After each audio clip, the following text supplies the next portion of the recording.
Hot mic, hot mic, hot mic! Adam Curry, John C. Dvorak. It's Thursday, December 17th, 2020. This is your award-winning Givo Nation Media Assassination episode 1304. This is No Agenda. Celebrating ATH Day and broadcasting live from Opportunity Zone 33 here in the frontier of Austin, Texas, capital of the Drone Star State. In the morning, everybody, I'm Adam Curry. And from northern Silicon Valley, where we had a gully washer last night, it's finally raining. No more fires. I'm John C. Dvorak. It's Crackpot and Buzzkill in the morning. Yeah, is it now also bad weather there, or is it just wet? I mean, is it like horrible outside?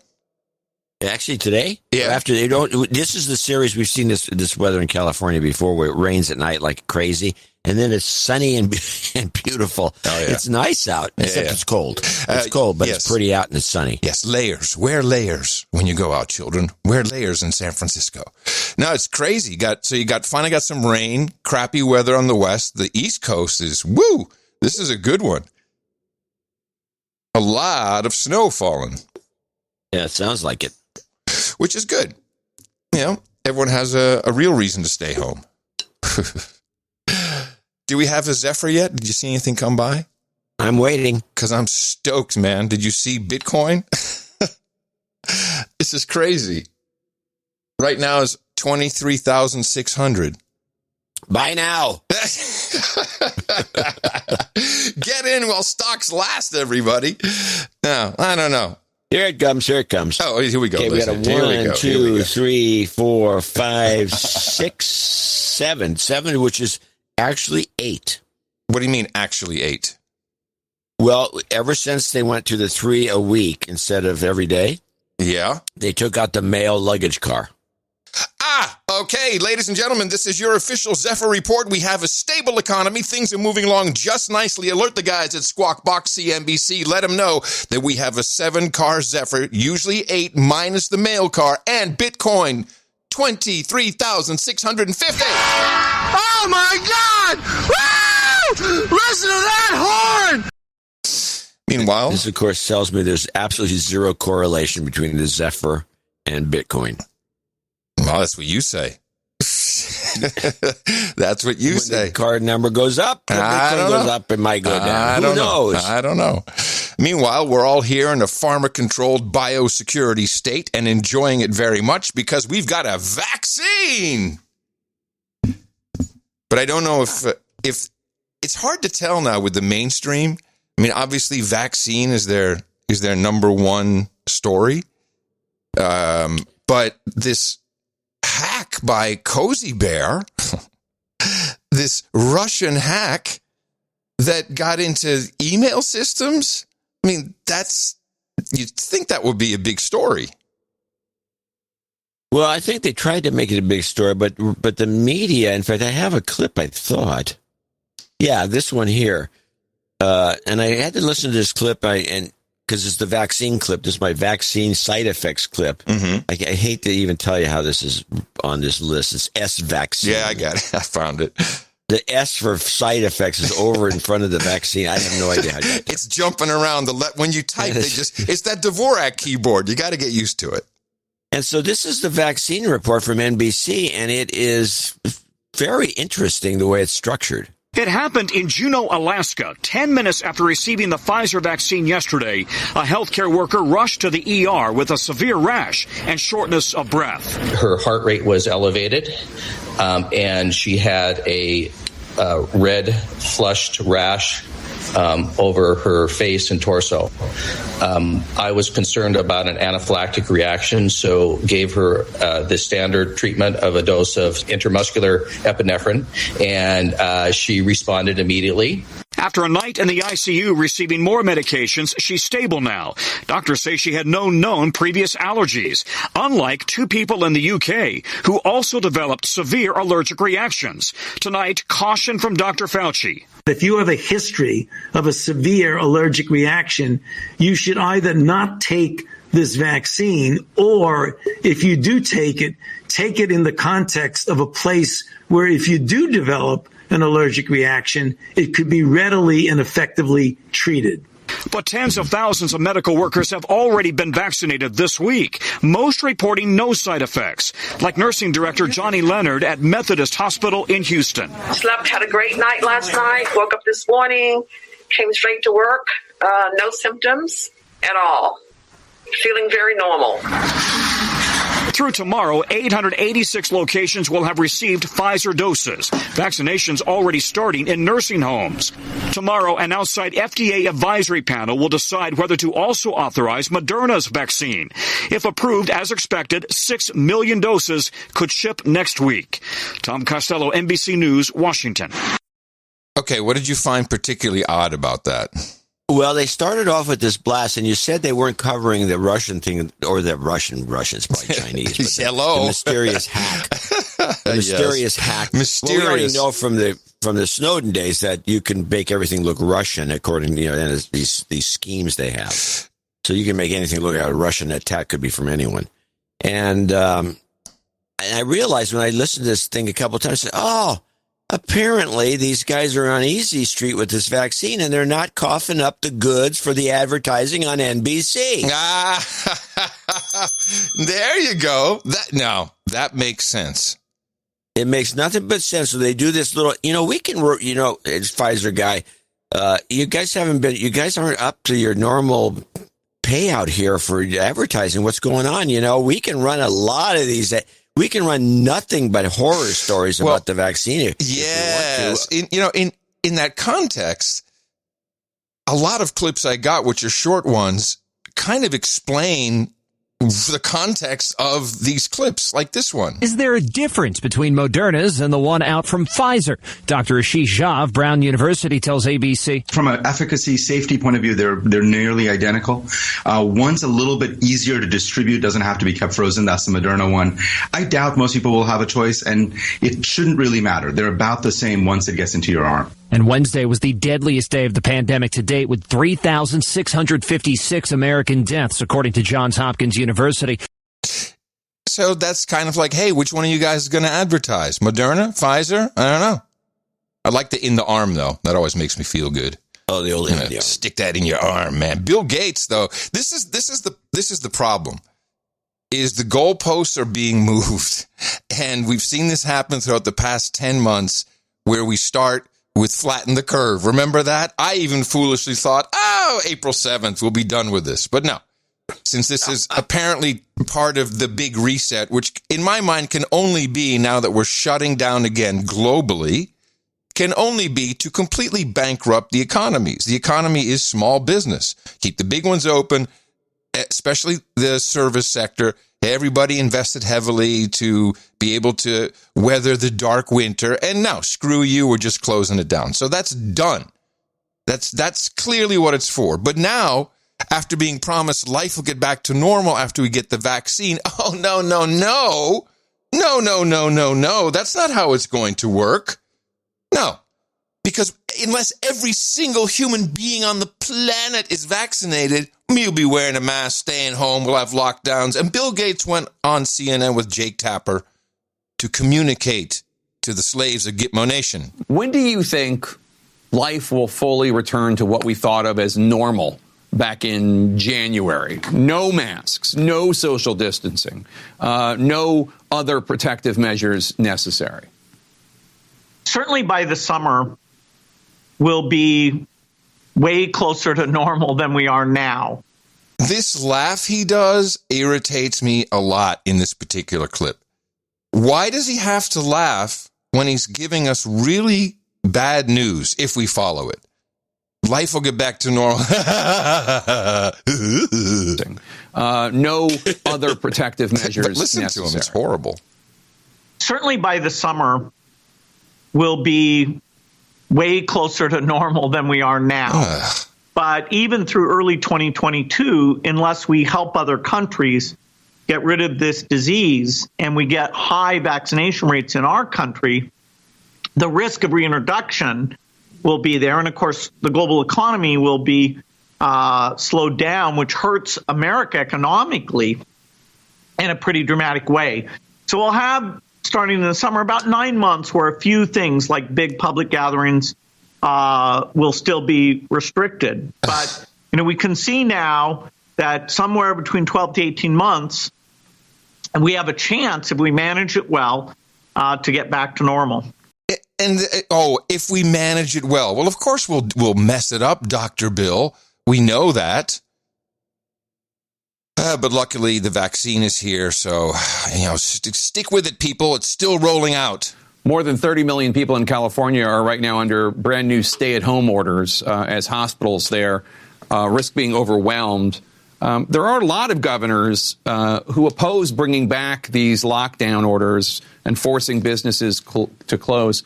What do you think? Do you think more states need to consider taking that kind of drastic action and the kind of drastic action we saw when the pandemic first began, or can there be a more nuanced approach? Well, certainly mask wearing has essentially no downside. They're not expensive. Bars and restaurants in most of the country will be closed as we go into this wave. And I think, sadly, that's appropriate. Depending on how severe it is, the decision about schools is much more complicated because the benefits are pretty high. The amount of transmission is not the same as in restaurants and bars. So, it's bull crap. It's bull crap. There's nothing going on with restaurants and bars. Ask in any restaurant bar. Okay, Austin has some bar issues, but restaurants, there's no one getting COVID in restaurants. And Gavin Newsom's health official, what's the guy's name? Ghali, I guess. He spelled it out, plain out. Said, this is not about people getting infected at restaurants. Oh no. So the decision to include, among other sectors, outdoor dining and limiting that, turning to restaurants to deliver and provide takeout options instead, really has to do with the goal of trying to keep people at home, not a comment on the relative safety of outdoor dining. And we have worked hard with that industry to create safer ways for outdoor dining to happen, to keeping tables farther apart, to ensuring masking happens as much as possible, to create opportunities for air circulation to continue. All of those factors make sectors like outdoor dining lower risk. But right now, with the levels of transmission that we're seeing, we advise against anything that you can do in another way, in a lower risk way, that avoids you either leaving your home or only leaving your home in a way that doesn't expose you and cause you to mix with others. Right. So it has nothing to do with infectivity at restaurants. It's just, we don't want you to have anything to do. So stay home or go through the drive-through. And as suspected, with most of these public health officials, they're just reading the script. If you haven't seen this is a hot mic from Ontario, Canada's top health officials just before they're about to do one of their COVID updates and briefings. I don't know why I bring all these papers. I never look at them. Oh, you're giving numbers. I do. I go, sorry, said that. Did you really say that? I just say whatever they write down for me. That's why you're guessing. Yeah, and we're sure that's true. Yes. I just say whatever they write down for me. Why would I do anything tough like that? So the world is locking down again.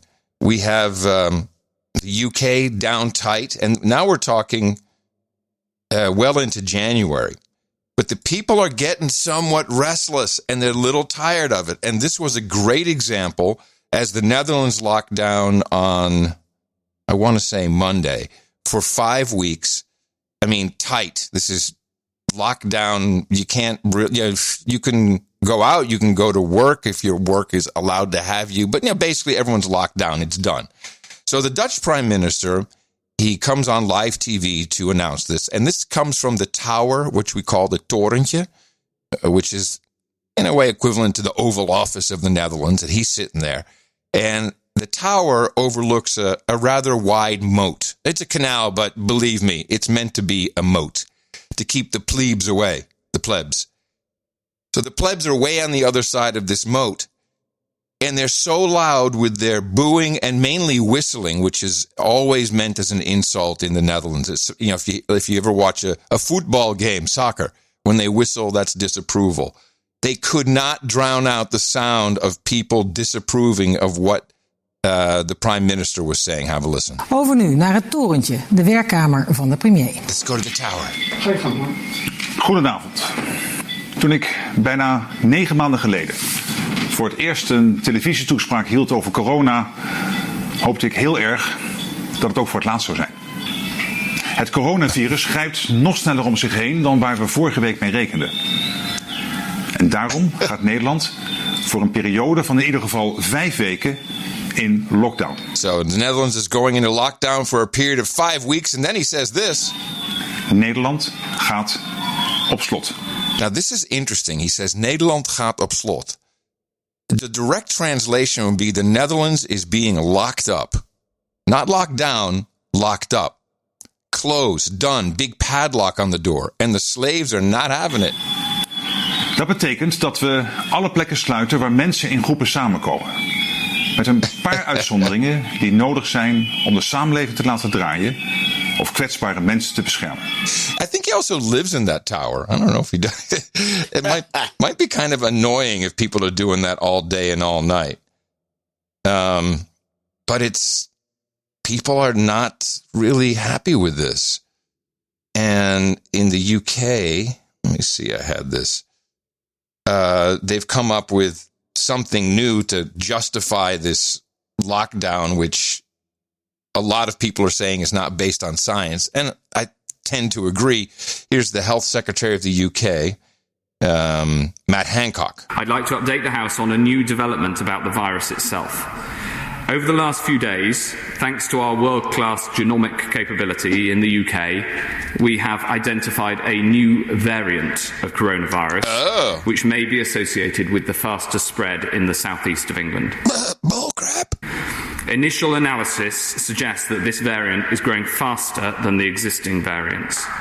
We've currently identified over 1,000 cases with this variant, predominantly in the south of England, although cases have been identified in nearly 60 different local authority areas, and numbers are increasing rapidly. Similar variants have been identified in other countries over the last few months. We've notified the World Health Organization about this new variant, and Public Health England is working hard to continue its expert analysis at Porton Down.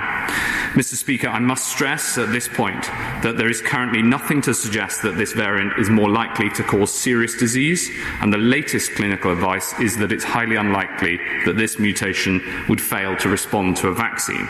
But it shows we've got to be vigilant and follow the rules, and everyone needs to take personal responsibility not to spread this virus. It is so bad in the UK. And just everybody I know who had a business is bankrupt. Done. It's not really funny. It's done. They're just completely, there's nothing left.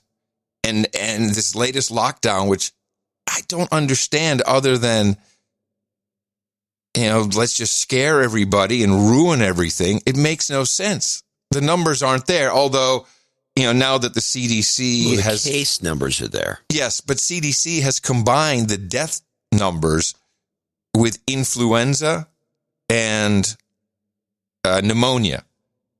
So you have, I think it's PIC. Well, that's not right. Well, that's how they come up with the 3,000 dead in one day. Because people are dying, they're dying of a lot of things. It's just... we've forgotten to question it. That's how horrible this brain programming has been, this mind control. It's just crazy. So anyway, so we've got the vaccine coming out, and the mind control remains strong with everybody on television. I love this One America News guy who is a total nerd. And when he finally figures out what he did here, he'll hate himself for it. Joining us now for further analysis on this moment is Adam Gullett. He's the president of the media watchdog group Accuracy Media. So, Adam, I want to start with the coronavirus, actually, because today we saw a major development, the coronavirus being shipped out to frontline workers, vulnerable populations as well. It's really a miraculous achievement within itself. It's miraculous. Just ship out the virus. Ship it out. Did you even hear it? Yeah, it's almost unfathomable how often this happens. Well, this is truth wanting to come out. You've been documenting this for a month. Listen to this next one. This is the first black nurse to get the COVID vaccine. Because there was a lot of propaganda, a lot of promotion of this on television, as you pointed out. But we're not quite sure who's going to spend the dollars. So, yeah, there was a lot of, USA Today had a great article where they say, there are some side effects. You might blink with one eye slower than you blink with the other eye.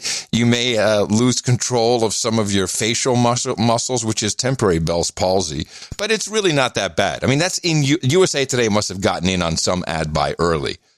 So now we're trying to push it to the black and brown communities. And listen to what this nurse says. And how and when did you get selected to be the very first in line? And why was it important for you to do so in public? So I volunteered to take the vaccine. Ever since there were talks of a vaccine, I've been telling my friends and family, my colleagues, that when this does come to fruition, that I would be first in line. I trust the science, and so it's important for me to lead by example. What I don't trust is how I will be affected by COVID-19. Ooh. The whole point of the interview is to make black and brown communities feel comfortable about taking the vaccine, and then is how I will be affected by COVID-19. Ruh-roh. That's okay. We'll have lots of black celebrities coming to the rescue. Dana Bash knows all about it. What do you want to see from the political figures in addition to public health figures that people are looking to for answers, and the people across the country who might be skeptical of the vaccine trust? So I think there's an awful lot of misinformation out there about this vaccine. We're hearing a lot of anti-vax propaganda being turned into talking points by people on both sides of the political spectrum. I would love to see politicians from both sides showing up, getting vaccinated, doing the vaccine on TV, on whatever network they trust most. Of course, I'd love to see them on CNN getting vaccinated, but that will help prove to the American public that this is a trustworthy vaccine, that if they themselves see it as safe and are willing to inject it in their bodies, so should the American on the street. I think it's important also for celebrities to do it. Yes. Particularly celebrities, Black, Hispanic celebrities. Many celebrities. Influence in their communities. De Niro. We know that there's more mistrust of the vaccine from minority groups, appropriately so. It's important for us to shift that. I'd love to see Trump and Pence get vaccinated, just as I'd love to see them wear masks.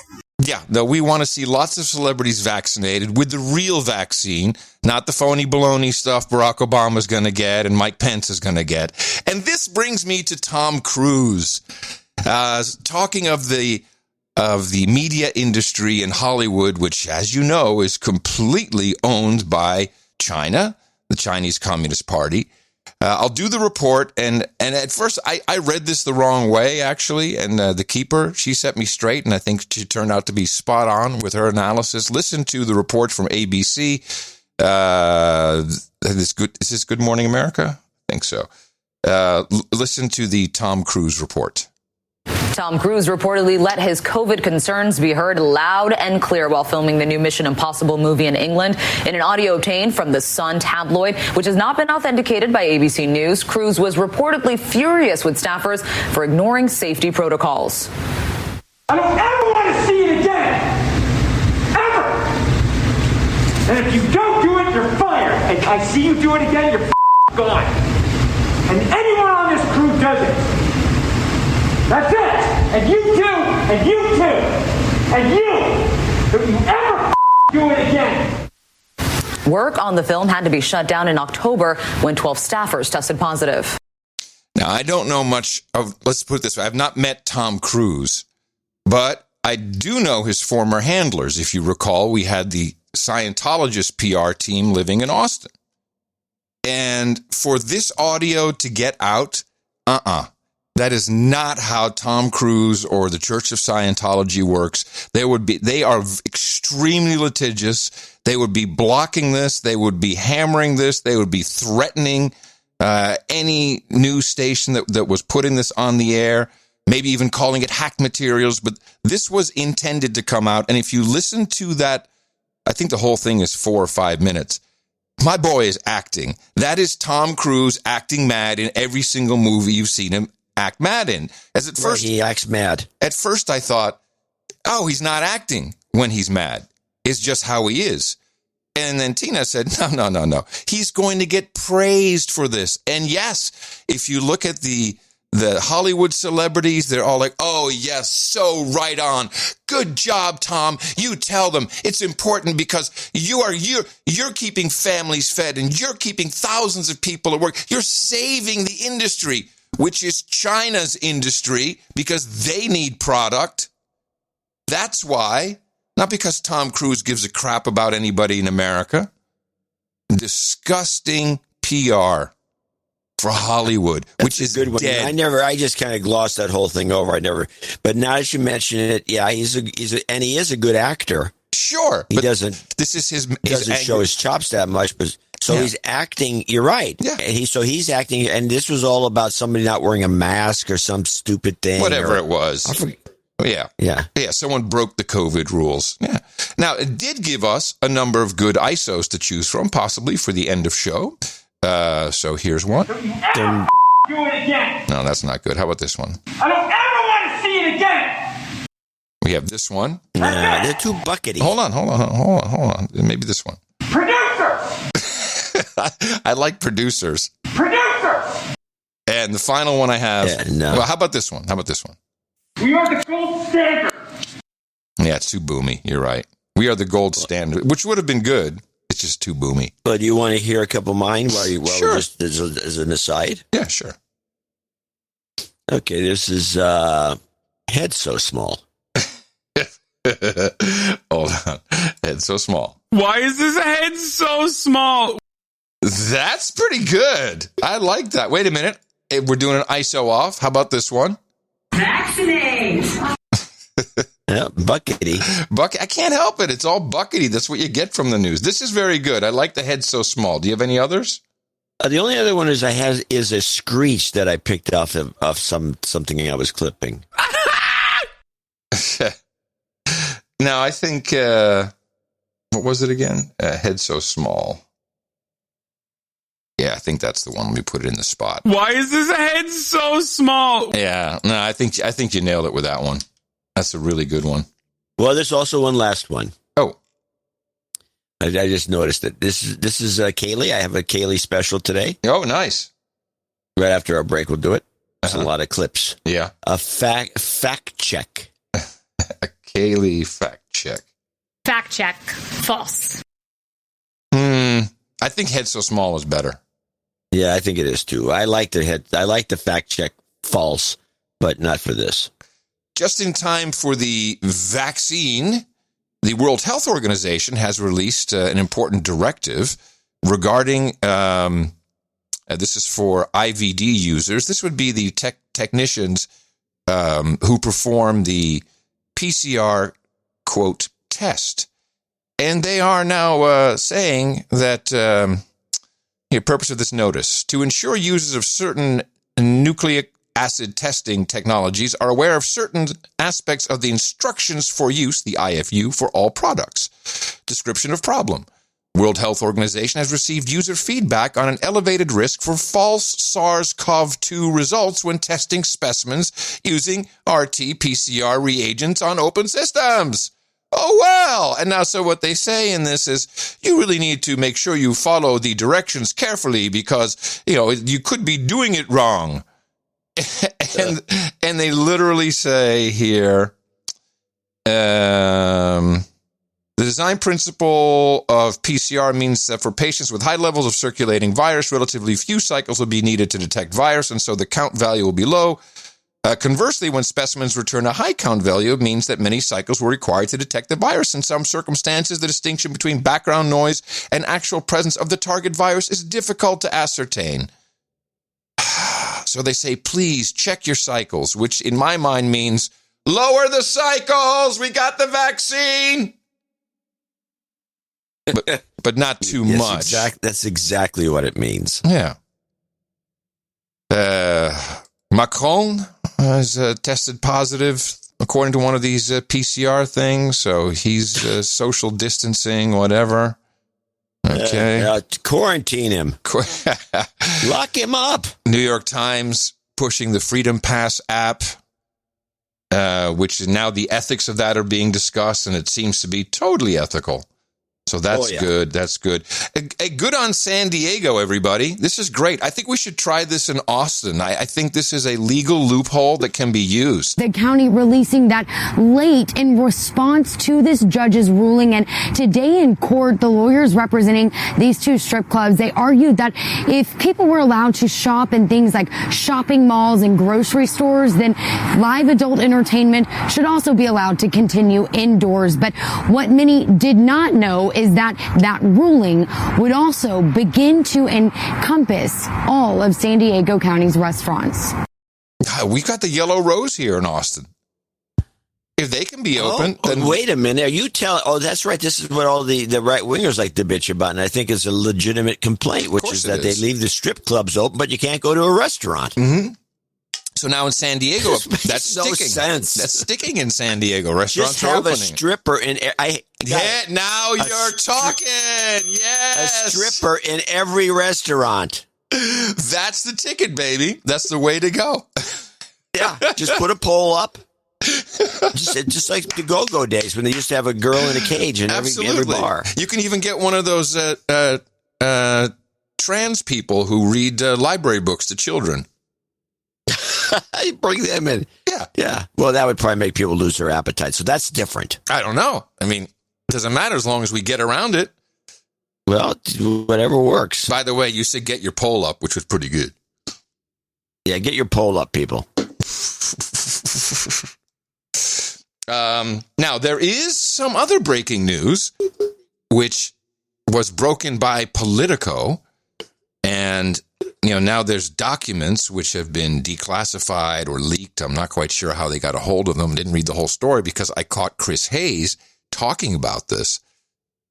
And that there was discussion early on amidst the team. It's not clear who said what exactly, but doesn't matter. It's people familiar with the thinking and the matter, and they have some documents that the whole plan was to get everybody infected. Just let them go and get infected.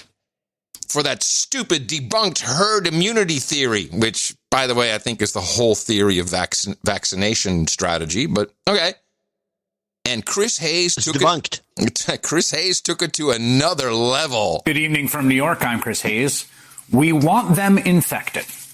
Those are the words of a top Trump appointee directing the federal government to pursue an intentional strategy from the top down to get as many Americans as sick as possible in an attempt at so-called herd immunity.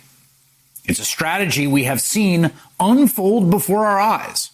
We've talked about it here on the show. It's been apparent to all of us reporting on this and watching. But we now have the smoking gun evidence, emails obtained by Politico, in which the very people at the center of this say what exactly they were doing, that they wanted people to get the virus. And this is the result.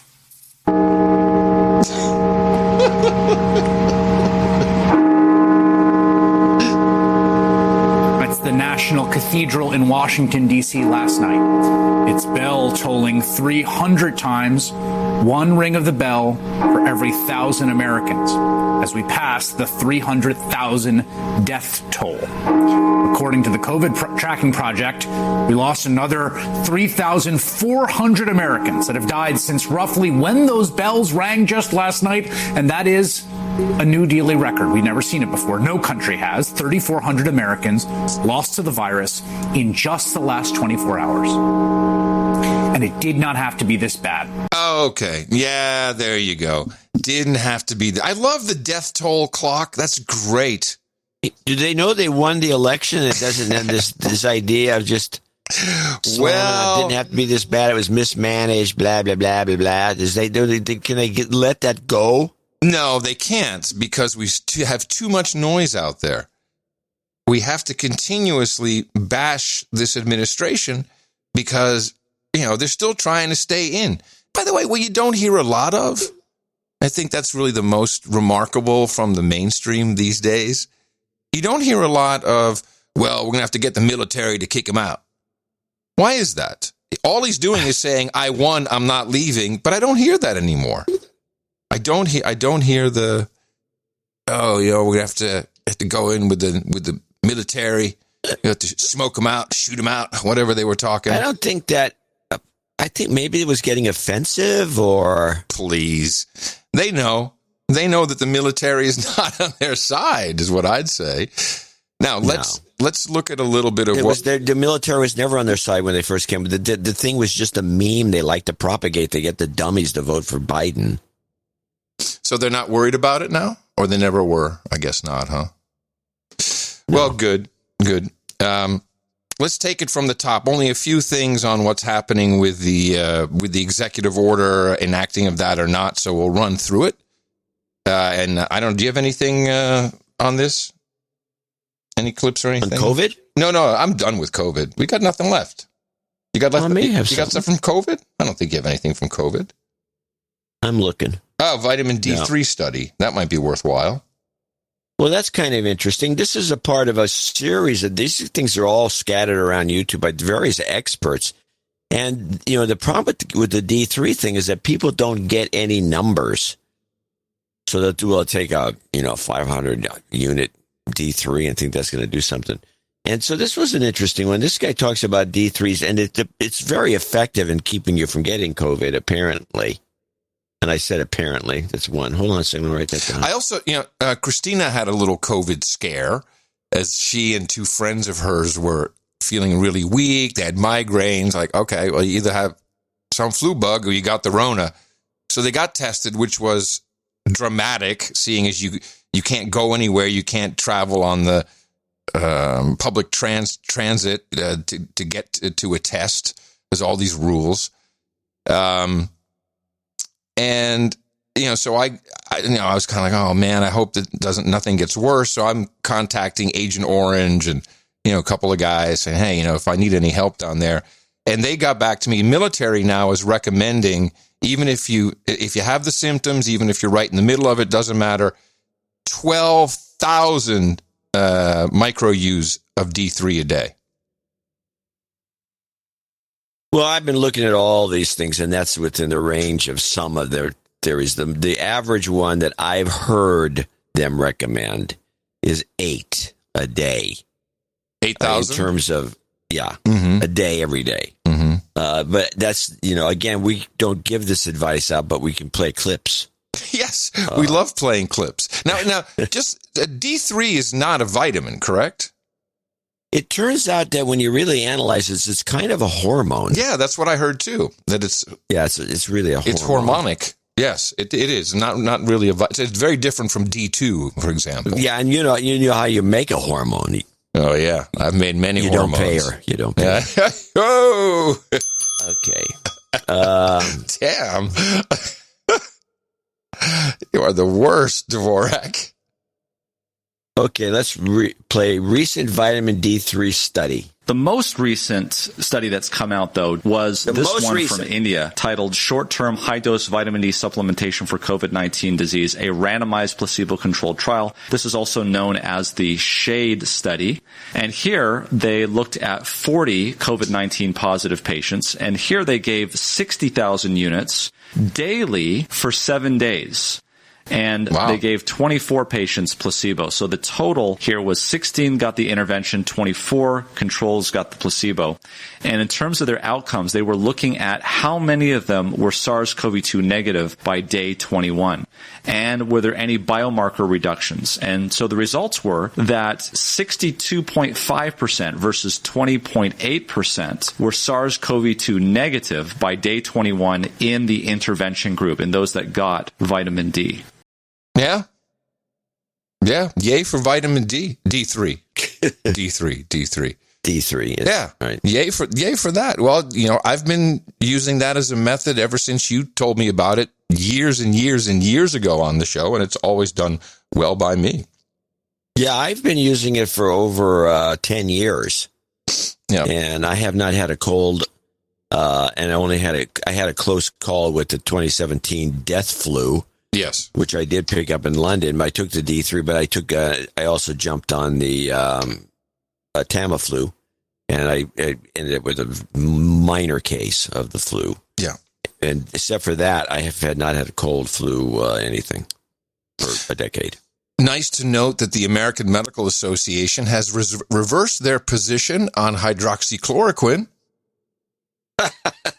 Now that Trump's out. Yeah, they rescinded their request that doctors stop prescribing it. So that's all good now. And I even read there was a study about I think they actually used bleach as the term, but disinfectant being injected and working. So there's all these different things that, we're just reason to laugh at the president. Yeah, it's crazy. It's crazy. Well, what else do you expect? Okay, so let me give you an overview of what I'm tracking with Trump's last stand. Clearly, I also have some thoughts on what the fail was. Yeah. What the fail? I'm sorry? How this whole thing fell apart. Okay, well, so I don't know if it's fallen apart, but I'll tell you what I'm seeing, and it's fallen apart. Well, the legal thing is totally, but I don't even know if that was the plan. Here's where we're at, and this is a combination of me analyzing. Would I love for this all to happen? Yeah, you bet I would, and I think you would too. But is it going to happen? I have a very strong thousands of sealed indictments feeling at this moment. But we're in this interesting position where people aren't even talking about Trump winning or losing anymore. And I'm talking about alternative media, podcasts, blogs, YouTubers, but also Newsmax, Bannon, One America News, America's Voice. I've been watching it all for you. So I'm deeply embedded in this. And the basic thinking is it's not about Trump. It's about having fair elections. If we don't figure out what happened with this one, we've lost the republic. We can never have a fair election again if we don't understand, if we don't get to the bottom of everything that happened. And alongside of that comes no, I'm not on 4chan troll room. I don't do that. Comes something you keep hearing. Well, the military and the president both swore an oath to uphold and defend the Constitution. So now it's come down to the bottom line of it's about the Constitution. And the way it would work is we have sufficient evidence to show that China meddled in this election, that China compromised people who were involved in the election process, that triggers the 2018 executive order, which then allows the president to conduct military tribunals and throw people in jail and arrest them and get to the bottom of this and change the outcome of the 2020 election by having senators contest multiple states and the votes and have all of this evidence to show for it. So it's part media strategy.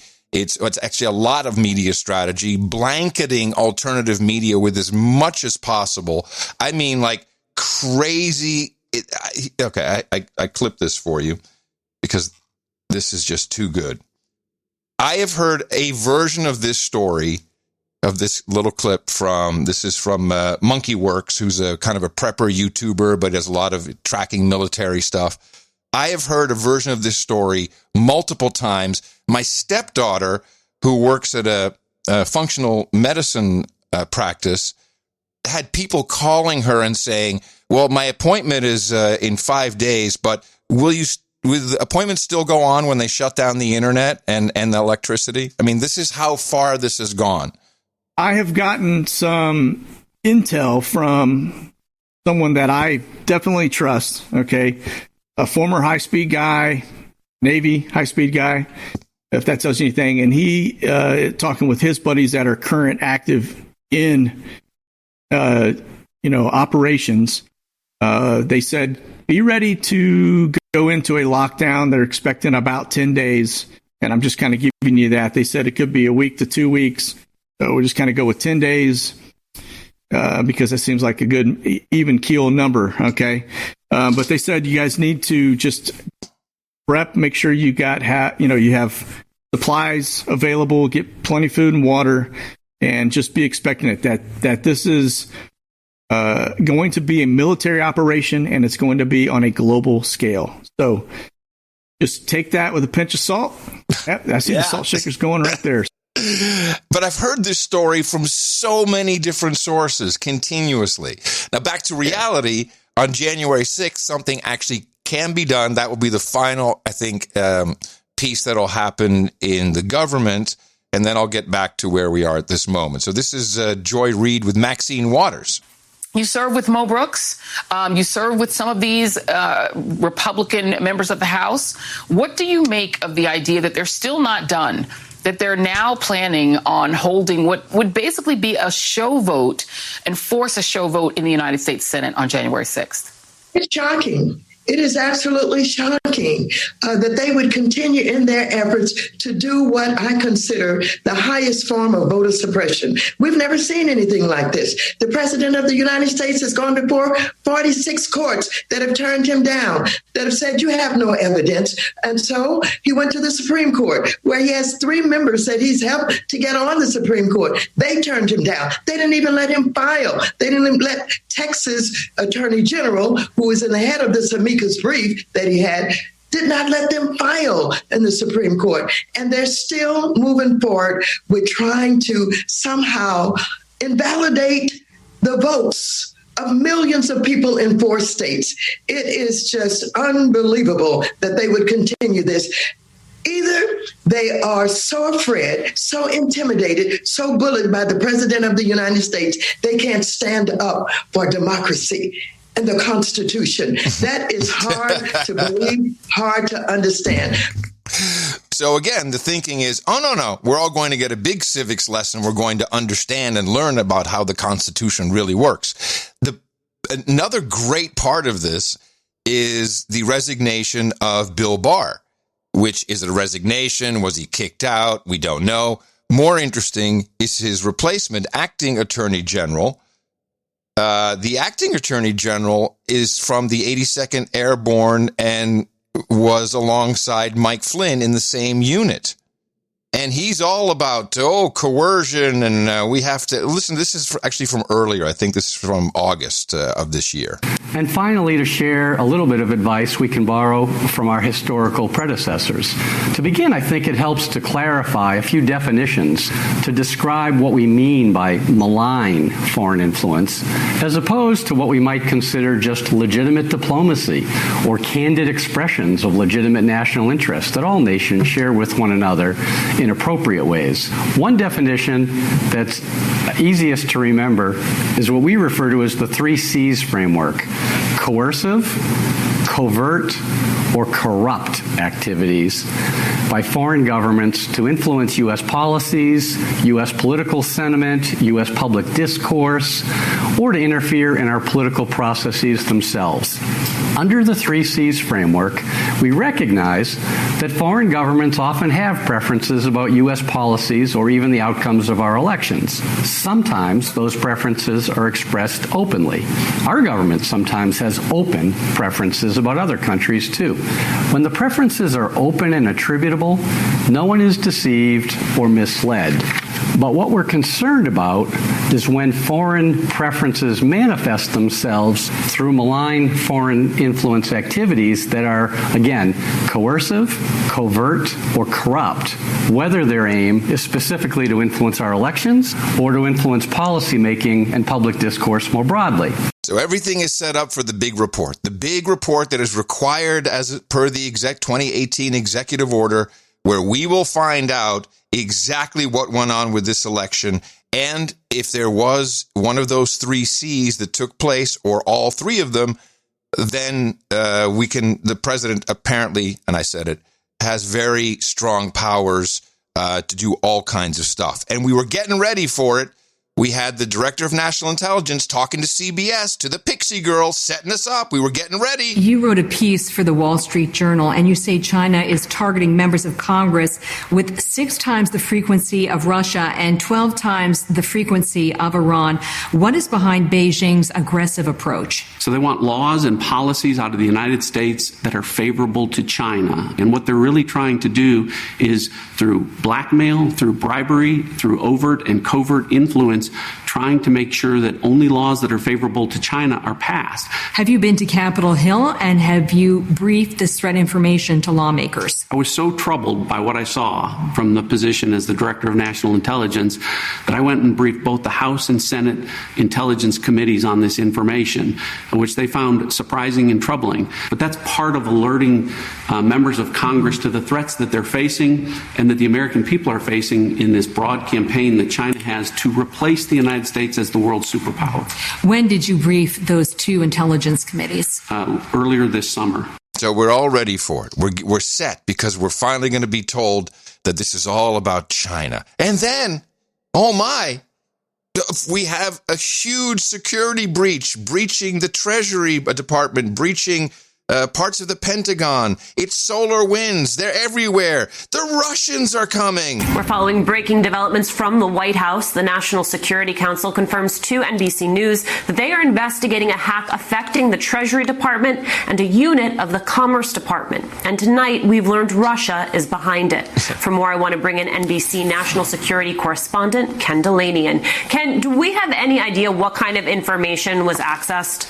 We do not, Alicia, other than the fact that a source familiar with the matter told me that right now there are no indications that classified networks have been breached. But that same source who confirmed the Washington Post reporting that the U.S. government believed that this was the work of the Russian version of the CIA, the SVR, that same source said that it's believed that this is a wider campaign. There may be more government agencies affected and a number of private sector agencies. Last week, we reported that the Russians had hacked a major cybersecurity firm called FireEye. And the way they are reported to have attacked Treasury and Commerce is through a network management software that gives them administrative access. So it's a really devious method, and it has given them access to, sort of unknown levels of U.S. government information. The U.S. government was so concerned about it, Reuters reported that there was a National Security Council meeting about it on Saturday, Alicia.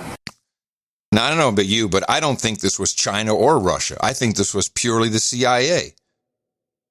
And I base that on speaking to multiple dudes named Ben who analyzed all of this. And they said, first of all, if it was Russia, you wouldn't know it.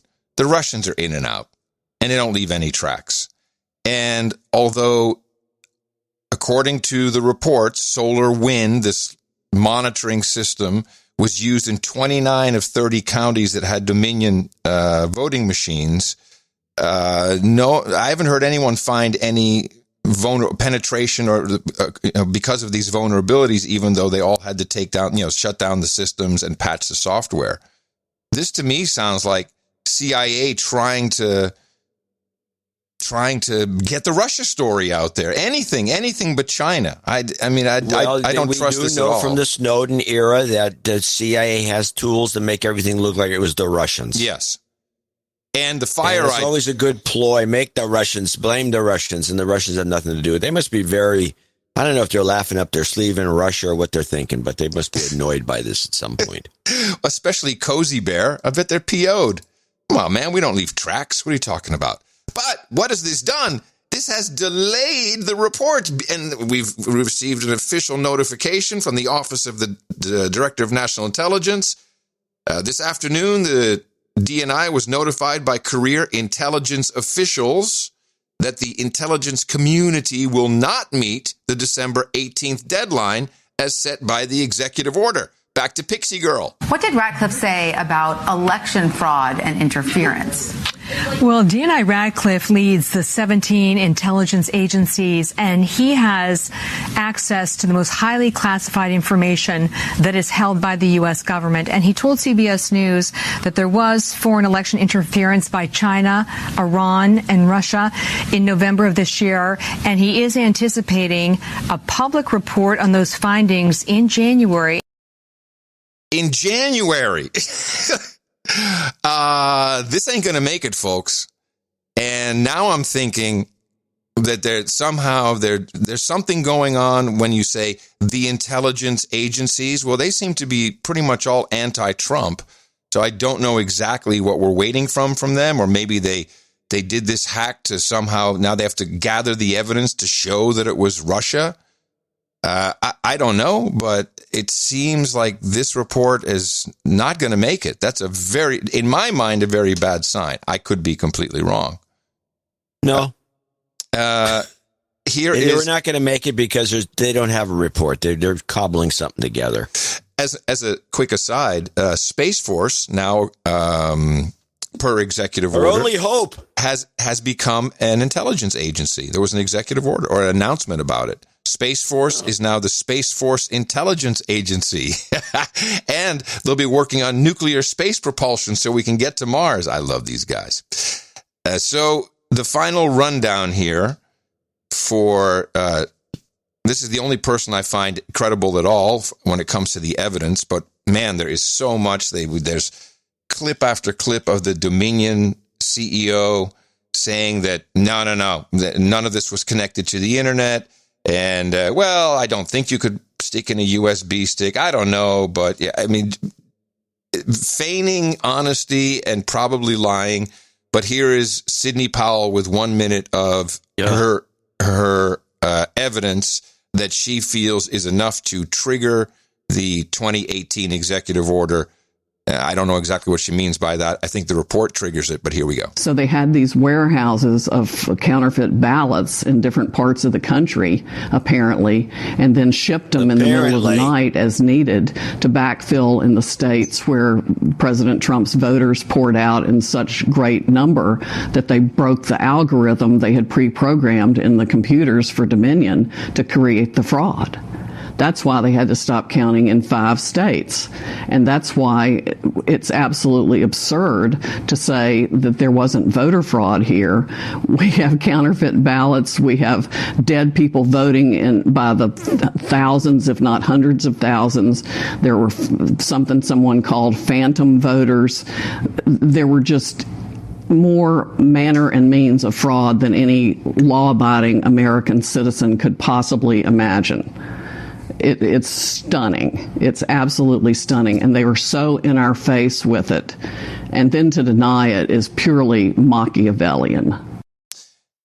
Ironically, in 2007, then Vice President, I don't know if he was elect or to be hopeful, Joe Biden was worried about the voting machines. How are you going to keep it from us being able to be in a position where you can manipulate the machines, manipulate the records?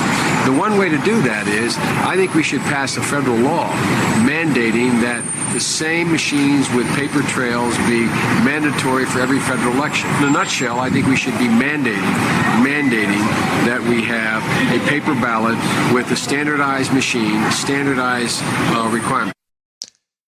So I don't know about everything else, but I completely believe, after having looked at all the quote-unquote forensics, and there's a huge report that came out from the, I think it's the Michigan machines. Those machines are definitely rigged, and that has to stop, no matter what. I think everyone kind of agrees on that. Well, here's what I've got. This election was lost in May of 2019. When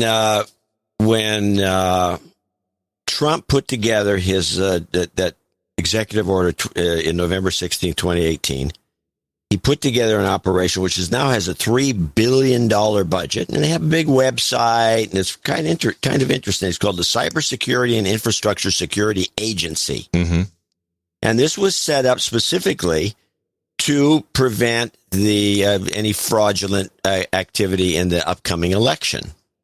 And it was moving along just fine, and it was being run by this guy, Chris Krebs, who was fired immediately after the election because he says they couldn't find anything wrong with the election. And he's the one that headed up the, let me hang up this phone. You clearly it's CISA on the line for you. They want you to shut down. They want you to shut down your solar winds, please. While you're doing that, I will play a creepy robocall. Here we go. Creepy robocall of the day. This is just a test call. Time to stay home. Stay safe and stay home. Wow. Anyway, I got a couple of new robots recently. Anyway, so he set up this agency. He set up this agency, and you can go see it. It's a CISA.gov. Mm-hmm. It's a massive website, and now they're even producing graphic novels. I'll have a link to the graphic novel for downloading in the next newsletter. I've seen that. So this guy, Krebs, was running the thing, and everything was going along swimmingly. But what happened was, and if you look into the background of this agency, and it was a student government report that discovered this. I'm going to read it.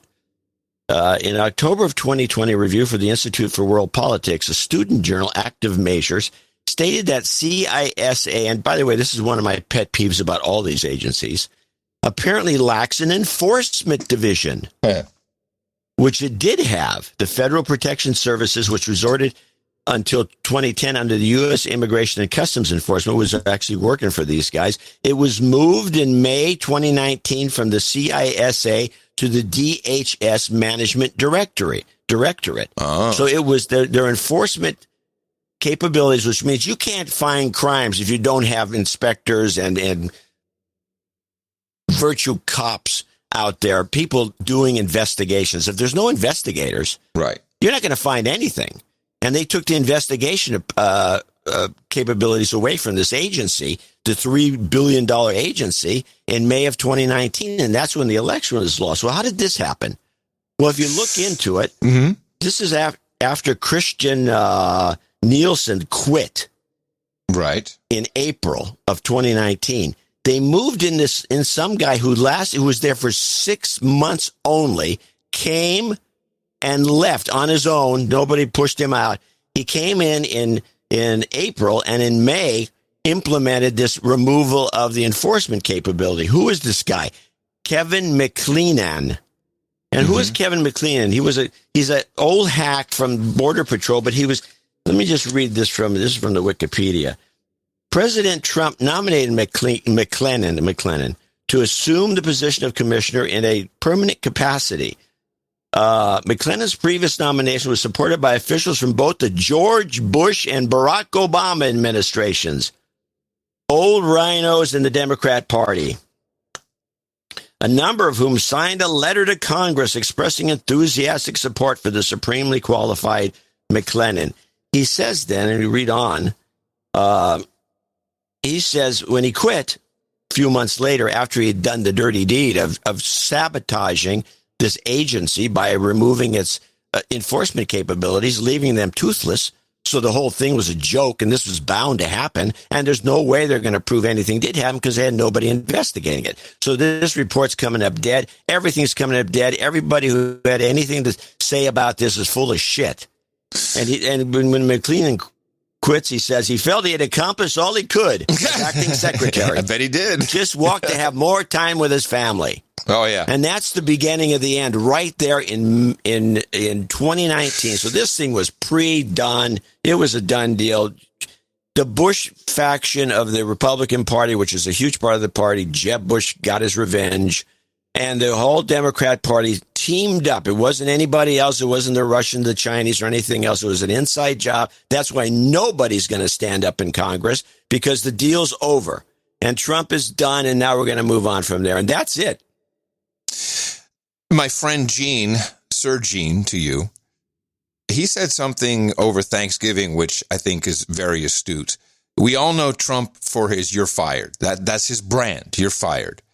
What the real issue is, Trump has a hiring problem. He hires really shitty people. Now, he's smart that he's able to fire people and he just get rid of them right away or whenever it's a problem. But even then, maybe not. I don't even think Kavanaugh or Amy Coney Barrett might have been good choices for him, for what he's trying to achieve. Barr, well, we know Barr was, although Barr did a lot of strong things, we always knew that he and Mueller, they're buddies. They have 9/11 business that they don't want anyone to know about, and him resigning right at this moment. He has a real hiring problem. He has hired, and maybe the pool is just so it's just nobody that can do anything that isn't compromised these days. That's possible. But we shall see. The executive order, and the president came out with a couple more executive orders which weren't really discussed. The order of succession with the Department of Defense. So that keeps Trump loyals, or who he thinks he's hired as a loyal, close to the chest if there's some succession issue. Now, there's also triggers in there for the, if you'll recall, we talked about this, the continuation of the national emergency with respect to serious human rights abuse and corruption, which was his human trafficking executive order. There's just a number of different things. I mean, I hear what you're saying. I do see a lot of people looking very frightened about what it may or may not happen in the next couple of weeks. Number one would be Ghislaine Maxwell.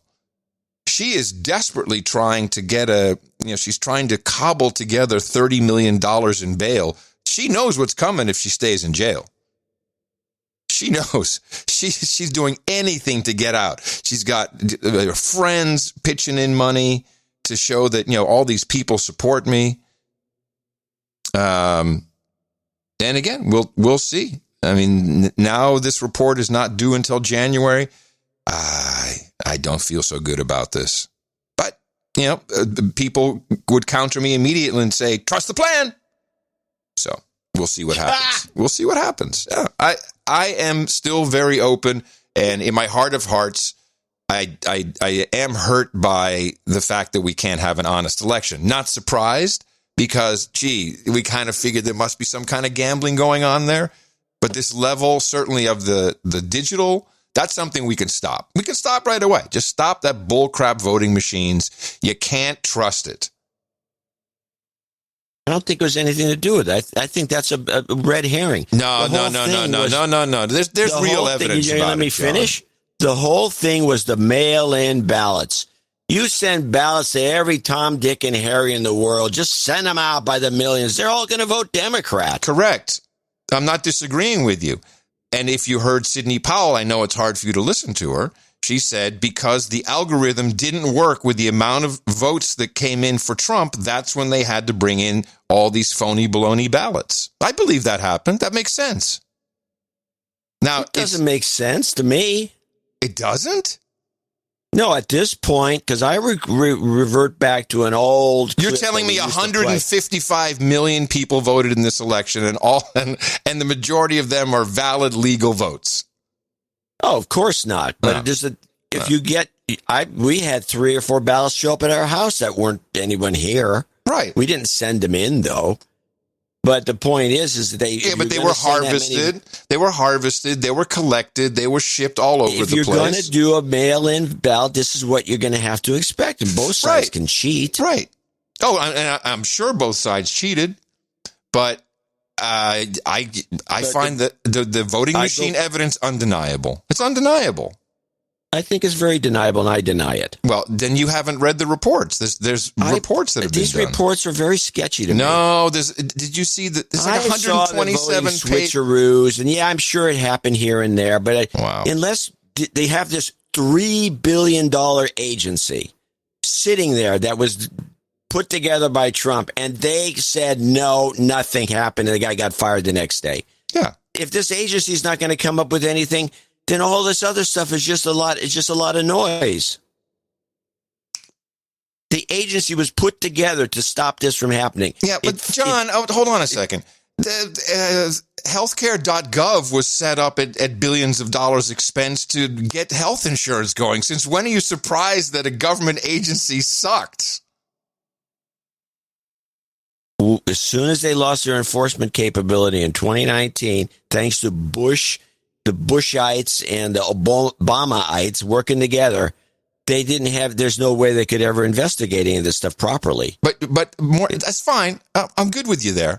But you're saying it didn't happen. That's what you just heard you say. Well, you think Dominion voting machines is bullcrap. That's what you just said. There's no evidence it's sketchy. I mean, they shouldn't have been put in the first place. The point is that when the state governments the way it's set up, the state governments are the ones who get to call who gets to be the electorate. And they also broke the rules and the law and the Constitution. It doesn't matter. Their rules are whatever they want to be. If they're breaking the rules as part of their system and they sign off on it. Only if done by the legislature, not by the judges. That it's still got signed off by somebody. Somebody has to sign it off. Of course. I'm not arguing, but if you set up, let's say I'm in Nevada. Why are you arguing with me? I set up a corrupt. Why are you arguing? Because it's arguable. The point is I'm in Nevada and I said, because everything's being ignored. The mechanism is being ignored. Yeah, it's corrupt. I'm in Nevada and let's say I've got a legislature that's completely corrupt. Mindy Robinson's always bitching about this. And you have everybody, okay, we're going to have an election. Everybody vote. Okay, we all voted for Trump, 100%. Well, we're going to send our electors over to Biden. We don't care. That's their business. Yes. And so Biden gets the votes. Okay. So whatever the mechanism underneath the sign off of the Electoral College people, whatever that mechanism is, no matter how screwed up it is, they got the fake voting machines, nothing works right. The ballots were all switched. If they sign off on it, that's their business. And so they sign off on it and Biden gets in. Right. In the olden days, there never used to be a popular vote. They just have a meeting and decide on who's going to be president. Right. But then by that logic, then on January 5th or January 6th, Vice President Pence can also do stuff within his purview. Well, he should then. There's this distinct possibility. Well, there's a lot of alternatives that can happen. I'm just saying there's not a chance in hell that any of them are even going to show up. Okay. Good. And I think there may be one guy in all of Congress, one of these characters is going to protest, and it's just to be voted down. This is a done deal. It's over. Well, you may be right. I don't think it's a done deal. I think there's going to be a couple more tries before it's a done deal or before something happens. But I don't know. I have to say that there's so much in here that even if whatever re-election coup tries to is attempted here, we have serious problems. we have a serious problem with the administration that's coming in. We have a serious problem with our voting system. It needs real review and needs to be looked at because it's the combination of things that makes it a problem. And yes, mail-in voting. And hopefully we'll find out exactly what went on if what I'm led to believe we have records of everything and everything was being done. And that should come out in this big report. This is why I'm a little concerned that the report's not coming out or won't come out in time. But meanwhile, we do have some real crap going down. Don't trust China. You guys are coming? Which you probably also won't hear a lot about. Certainly not if you're right. The Biden administration comes into office. We won't be hearing much about China, even though they're trying to do stuff in the Senate and in the House and Capitol Hill, trying to say, hey, you guys, we've got China all over the place. We've got China all over the Biden clan. 50 people associated with the intelligence community after our Hunter Biden investigation and the revelations of the Hunter Biden computer said, oh, this is Russian disinformation. Now we find out, no, it's a real investigation by the Justice Department. So it's just galling, and I just have to point out that the purveyors of Russian disinformation, Hillary Clinton's campaign, the DNC, the Steele dossier, the ranking member Peters accusing Senator Grassley and I of disseminating Russian disinformation, that's where the disinformation is coming. That's where the false information, the lies, the false allegations. Stop for just a second. I can't. Yeah. This guy. Who is this guy? Ron Johnson, of course. Oh, it's Ron Johnson. I didn't realize it before, but if you back it up and start it over, he sounds just like the nutty Tom Arnold. Oh, that's a good point. Hey, by the way, where are Tom Arnold's PP tapes? How disappointing is that guy? 50 people associated with the intelligence community after our Hunter Biden investigation and the revelations of the Hunter Biden computer said, oh, this is Russian disinformation. Now we find out, no, it's a real investigation by the Justice Department. So it's just galling, and I just have to point out that the purveyors of Russian disinformation, Hillary Clinton's campaign, the DNC, the Steele dossier, the ranking member Peters accusing Senator Grassley and I of disseminating Russian disinformation, that's where the disinformation is coming. That's where the false information, the lies, the false allegations. I can't sit by here and listen to this and say that this is not disinformation, this hearing today. This is getting information we have to take a look at to restore confidence in our election integrity. We're not going to be able to just move on without bringing up these irregularities, examining them, and providing an explanation and see where there really are problems so we can correct it moving forward. Senator Paul. Mr. Chairman, I got to respond to that. I mean, you're saying I'm putting out information. Well, one, it had nothing to do with this report. You lied repeatedly. You lied repeatedly in the press that I was spreading Russian disinformation, and that was an outright lie, and I told you to stop lying, and you continue to do it. Mr. Chairman, this is not about airing your grievances. I don't know what rabbit hole you're running down. You talked about exactly what it is. Rabbit holes. Senator Paul. This is simply not what we're dealing with. But, Mr. Chairman, you can't make these false allegations and then dropping it there. Yeah, we can. Let's listen to Tom Arnold about the PP tapes from back in the day. When was this? I love our archive. This is from 2018. What is the power? What is on the tapes that you're going to release on your right? Well, the interesting thing about Donald Trump, he's this president. I mean, he's been on tape. The stuff that's available to the public already should be disqualified for a guy to rent a car, for instance. I mean, he started day one by calling and faking his own voice to say his father had given him his money and he was really a billionaire. Right. And he's admitted to walking in the Miss Teen Universe pageant to see them naked and bragging about that on Howard Stern. So the stuff that's for public consumption already is just horrible. And the tape that I heard, he uses the N word and he calls his son Eric the R word for people with just discussing sex. Same guy. It is the same guy. On the set of The Apprentice. Yeah, that was about different tapes. That was about the racist tapes. Forgot about it. Yeah, that's never got out either. So now we do have one final report regarding China and the Biden crime syndicate from Lou Dobbs. Today, Fox News obtained a letter that further exposes the entire Biden family's ties to a Chinese energy company. For details now, we turn to Fox News correspondent Mike Emanuel in Washington. Mike? Lou, good evening. Fox has obtained June 2017 correspondence between Hunter Biden and the chairman of CEFC, China Energy Company, with Hunter offering best wishes from the entire Biden family and urging Yi Jianming to quickly send a $10 million wire to properly fund and operate Hunter's joint venture with the now bankrupt firm. Biden added, "We are all hoping to see you here again soon or in Shanghai." Fox is told the $10 million transfer to the joint venture was never completed.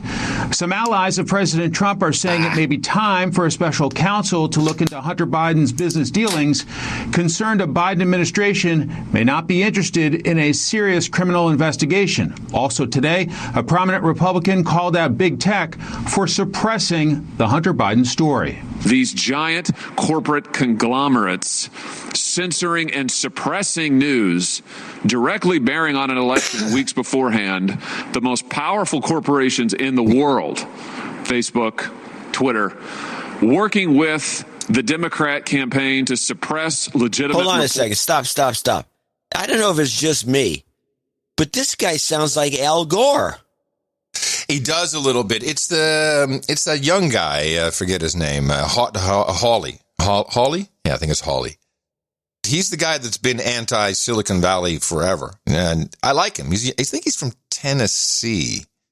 I want to say. Yeah. I think he's from Tennessee. Almost done. Seeing news directly bearing on an election weeks beforehand, the most powerful corporations in the world, Facebook, Twitter, working with the Democrat campaign to suppress legitimate reporting on Hunter Biden, who we now know is under federal investigation for criminal wire fraud, tax evasion, other things. Oh, poor Hunter. He's going to have to go away.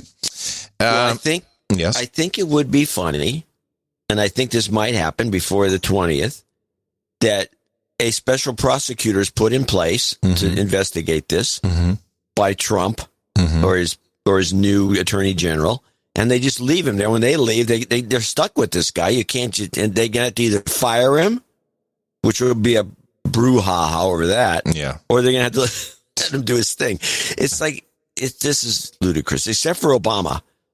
Every one of these presidents has been under fire, and everyone went soft on Obama. They let him do whatever he wanted to do. And they're going pretty soft on Joe. Very soft. They're not going to be. It hasn't started yet. They won't be soft on Joe at all. Right. Yeah. If anything, I think this is more a move, seeing as how Fox is all over it. It's a move from the Democrats to get rid of Joe. They want him out, so they can bring in the true puppet, which is Kamala. So the final thing on the China update is there's not a lot. Well, the UK is spending some time on the CCP database with the 1.9 million names of people who are affiliated or if not direct members of the Chinese Communist Party who are in companies all around the globe. And we have in the U.S., Boeing, Qualcomm, Pfizer. But my favorite was this one. Members of the Committee of the Joint Branch of the Shanghai Second Disney Machine of the Communist Party of China. I have no idea what that committee does. What? I know. Isn't that great? Is that really the name? Yes. It's in this database. Committee of the... It's the committee again. The Committee of the Joint Branch of the Shanghai Second Disney Machine of the Communist Disney? Yes. I know. Disney Machine. It says Disney Machine. Now, maybe this is a bad translation. That could be. But I've received this from several people, and it's in the database. With the database we put in the show notes, and there's a translated version now there, too. So, I don't know. But they control a lot, so they will continue. And they've got Tom Cruise on the front lines and everybody working it out. And China Joe, Beijing Biden, is almost in office. So I can't wait. It's going to be spectacular. It'll be good for a laugh. Yes, it'll be good. It'll be very good for a laugh. Well, these Chinese they're overstepping they're overstepping their something. What's the old phrase? They're overstepping their bounds. The boundary. Overstepping the boundary. The boundary. They're overdoing it. They're going to be sorry. Well, I hope so. I don't know how they'll be sorry if Joe's in office. Do you think anything's going to happen? Nothing will happen. You don't know that. And I'm just going to say up front, whereas I still have hope in 45 sovereigns saving the day in the Constitution and the Republic, I have no illusions over what's going to happen if he doesn't. Moving forward, we're just completely controlled by China. Big tech, everything. Well, I'm glad we're controlled. According to all these locals around here, we're controlled by Putin. That's just California, man. Texas is different. And with that, I'd like to thank you for your courage. Say in the morning to you, the man who really put the C in the CISA, John C. Dvorak. In the morning to you, Mr. Adam Curry. Also in the morning, all its boots on the ground, feet in the air, subs in the water, dames in the nights out there. In the morning to our trolls in the troll room. Let's see how you're doing on this fine December day. 1918 is the number. That's the trolls we got hanging out. It's nice if we crack 2,000, but okay, we'll just have to let you slide for today. It's hard to do on Thursday. It is hard to do. Yes. Hands up, trolls. Hands up. They're on their Zoom meetings instead. Yeah, I'm sure they are. The trolls are to be found if you feel like you're affiliated or would like to learn how to become one. Go to noagendastream.com. You can dive in there, and there's the troll room, which is a chat room with trolls, and there's a stream, which you can listen to simultaneously. Listen to the show live when we do it on Thursdays and Sundays. Many shows are done live. In addition to that, we have a social network, which you can ask for an invite. Don't ask me, ask the trolls. NoAgendaSocial.com is where the signal to noise is remarkably high because it's a federated social network that does not utilize any algorithms. You come in, you start at the top. When you read something you've read, you've probably seen everything you need to see. There's no other things flying around trying to hook you in. It's just there for your pleasure and your enjoyment and for usefulness. That is NoAgendaSocial.com. And then we need to thank the artists who did the artwork for episode 1303. We titled that one The Redneck Herring. This was the bumper car done by Tontanale, who is no stranger to the artwork. It wasn't my favorite. You liked it right off the bat, and I gave in, I guess, to that one. Yeah, I did. You couldn't come up. No, you had one that you liked, but you didn't have any argument. Which one was that? Sustain. That was the problem. You didn't bail. Well, as just witnessed, sometimes it just makes sense to stop arguing with you because you're right and I'm wrong. So I think that would be true most of the time. And that's usually how I just end it. That's the easiest. Now here's the one that I'm looking at these now. I forgot which one you liked. Yeah. The Tontanale one, I liked it for a number of reasons. One, it looked like a slipper. It was very comfortable looking. And it was cute. It was a cute little bumper car, which we had some thing. And you didn't really have a strong candidate. And you finally gave in. I don't think you did mention you didn't like the best podcast in the universe emblazoned across the top like that. No. I didn't like the letters, the fonts, any of that. No, I didn't really like it. Yeah, no. you were irked about a lot of this. Yeah. Now, the one that we kind of passed over, and I used it for the newsletter because it was such a good piece, was Riley's Santa Claus, Walmart Santa. Yes, we did discuss that one. And by the way, you're seeing all of this in your Podcasting 2.0 app. Go to newpodcastapps.com. And I missed one of the gags, unfortunately, on this one. I may have actually promoted this more if I had got the joke, which I felt bad about. And then which one was this? In the newsletter. Which one was this? Well, I complained, what kind of a Santa's got a blue hat on? Ah, yes, I recall the combo. Yeah. And I look back, he's wearing a Walmart costume because he's a Walmart employee, and you see his name there with the little name tag and the thing on his shoulder. So the Walmart color was put instead of red for the hat. And I didn't get the joke. So that got moved. Well, okay. So, but I did plug it on the newsletter, so I don't feel totally bad about it. But there wasn't really anything else, I don't think. No, I liked China Joe and his gang, but we both agreed that wasn't good enough for art. But it was good. I liked it. It was funny. Sack of threes. So it wasn't that controversial. You did say to me, though, at the end, because you didn't like this piece, that I'm going to have to explain it to the public. Somehow I remember there being a lot more controversy then than there is now. I don't really remember why. You put 4 days. No, the controversy was simple. You didn't like the piece, but you had no alternative. Piece. Yeah, that's right.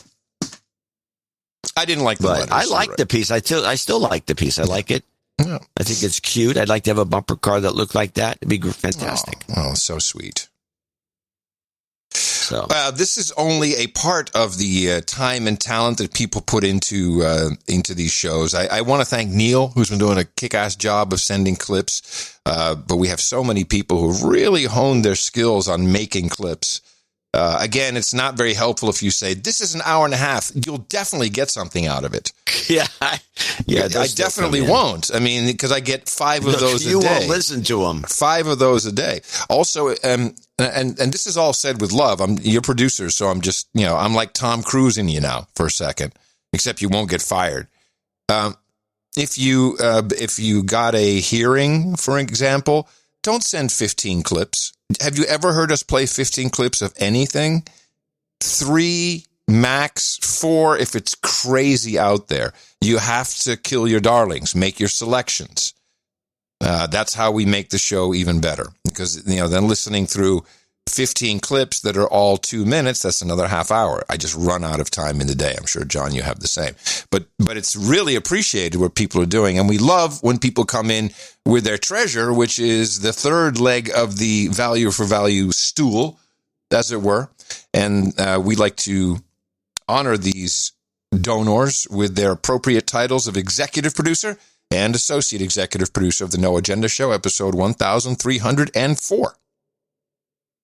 Indeed. And we're going to start with Sir Macanudo de la Paz in New Braunfels, Texas. Yay! And I wish the New Braunfels barbecue company was still in business. $1,000. Woo! And the Hondo Grill, one of the greatest devices ever made for cooking. Sir Macanudo de la Paz, I hit my wife Elizabeth in the mouth 2 or 3 times. And then about 2 months ago, I found her repotting plants on the back porch and listening of her own volition. Oh, noes. To the greatest podcast in the universe. Nowadays, she asked me about segments of the show, and we discuss it on a regular basis. You're saved. Yes. Yeah, I agree. Your deconstructions have taken what was already a match made in heaven to a level of marital harmony that I never imagined. She is an Insta-dame. Yay. I wonder, is he going to give her the executive producership too? Dame Sparkler of New Braunfels, please play the jingle with the Pink Floyd under it. At first, John thought it was a dog, but it sounds native to me. Sounds native to me like Navajo or Pawnee.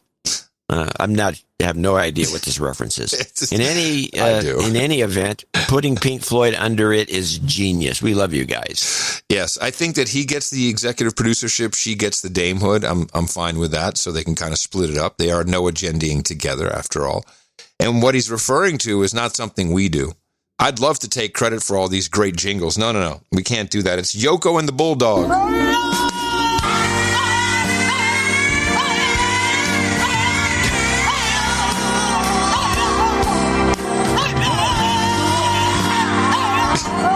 That bulldog. There you go. It's actually it's a French bull terrier, I think, is what it was. Yes, it is a terrier. Like but it's labeled Yoko and the Bulldog, so that's how I remember it. Yeah, I thought it was a Boston Terrier. Right. Yes.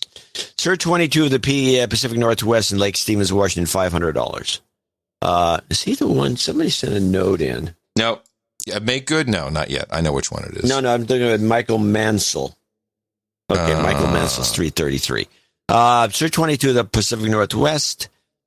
There's a bunch of people that Michael wrote it. I'll read it later.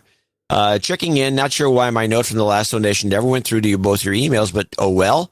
Since the holidays are coming up, I would like to wish you two fine gentlemen, all the knights and dames, and all the douchebags out there, a Merry Christmas and a Happy New Year. Jingles. Can I get a TPP jobs? Don't eat me, Joe. Don't enslave me, Kamala. And Obama, you might die.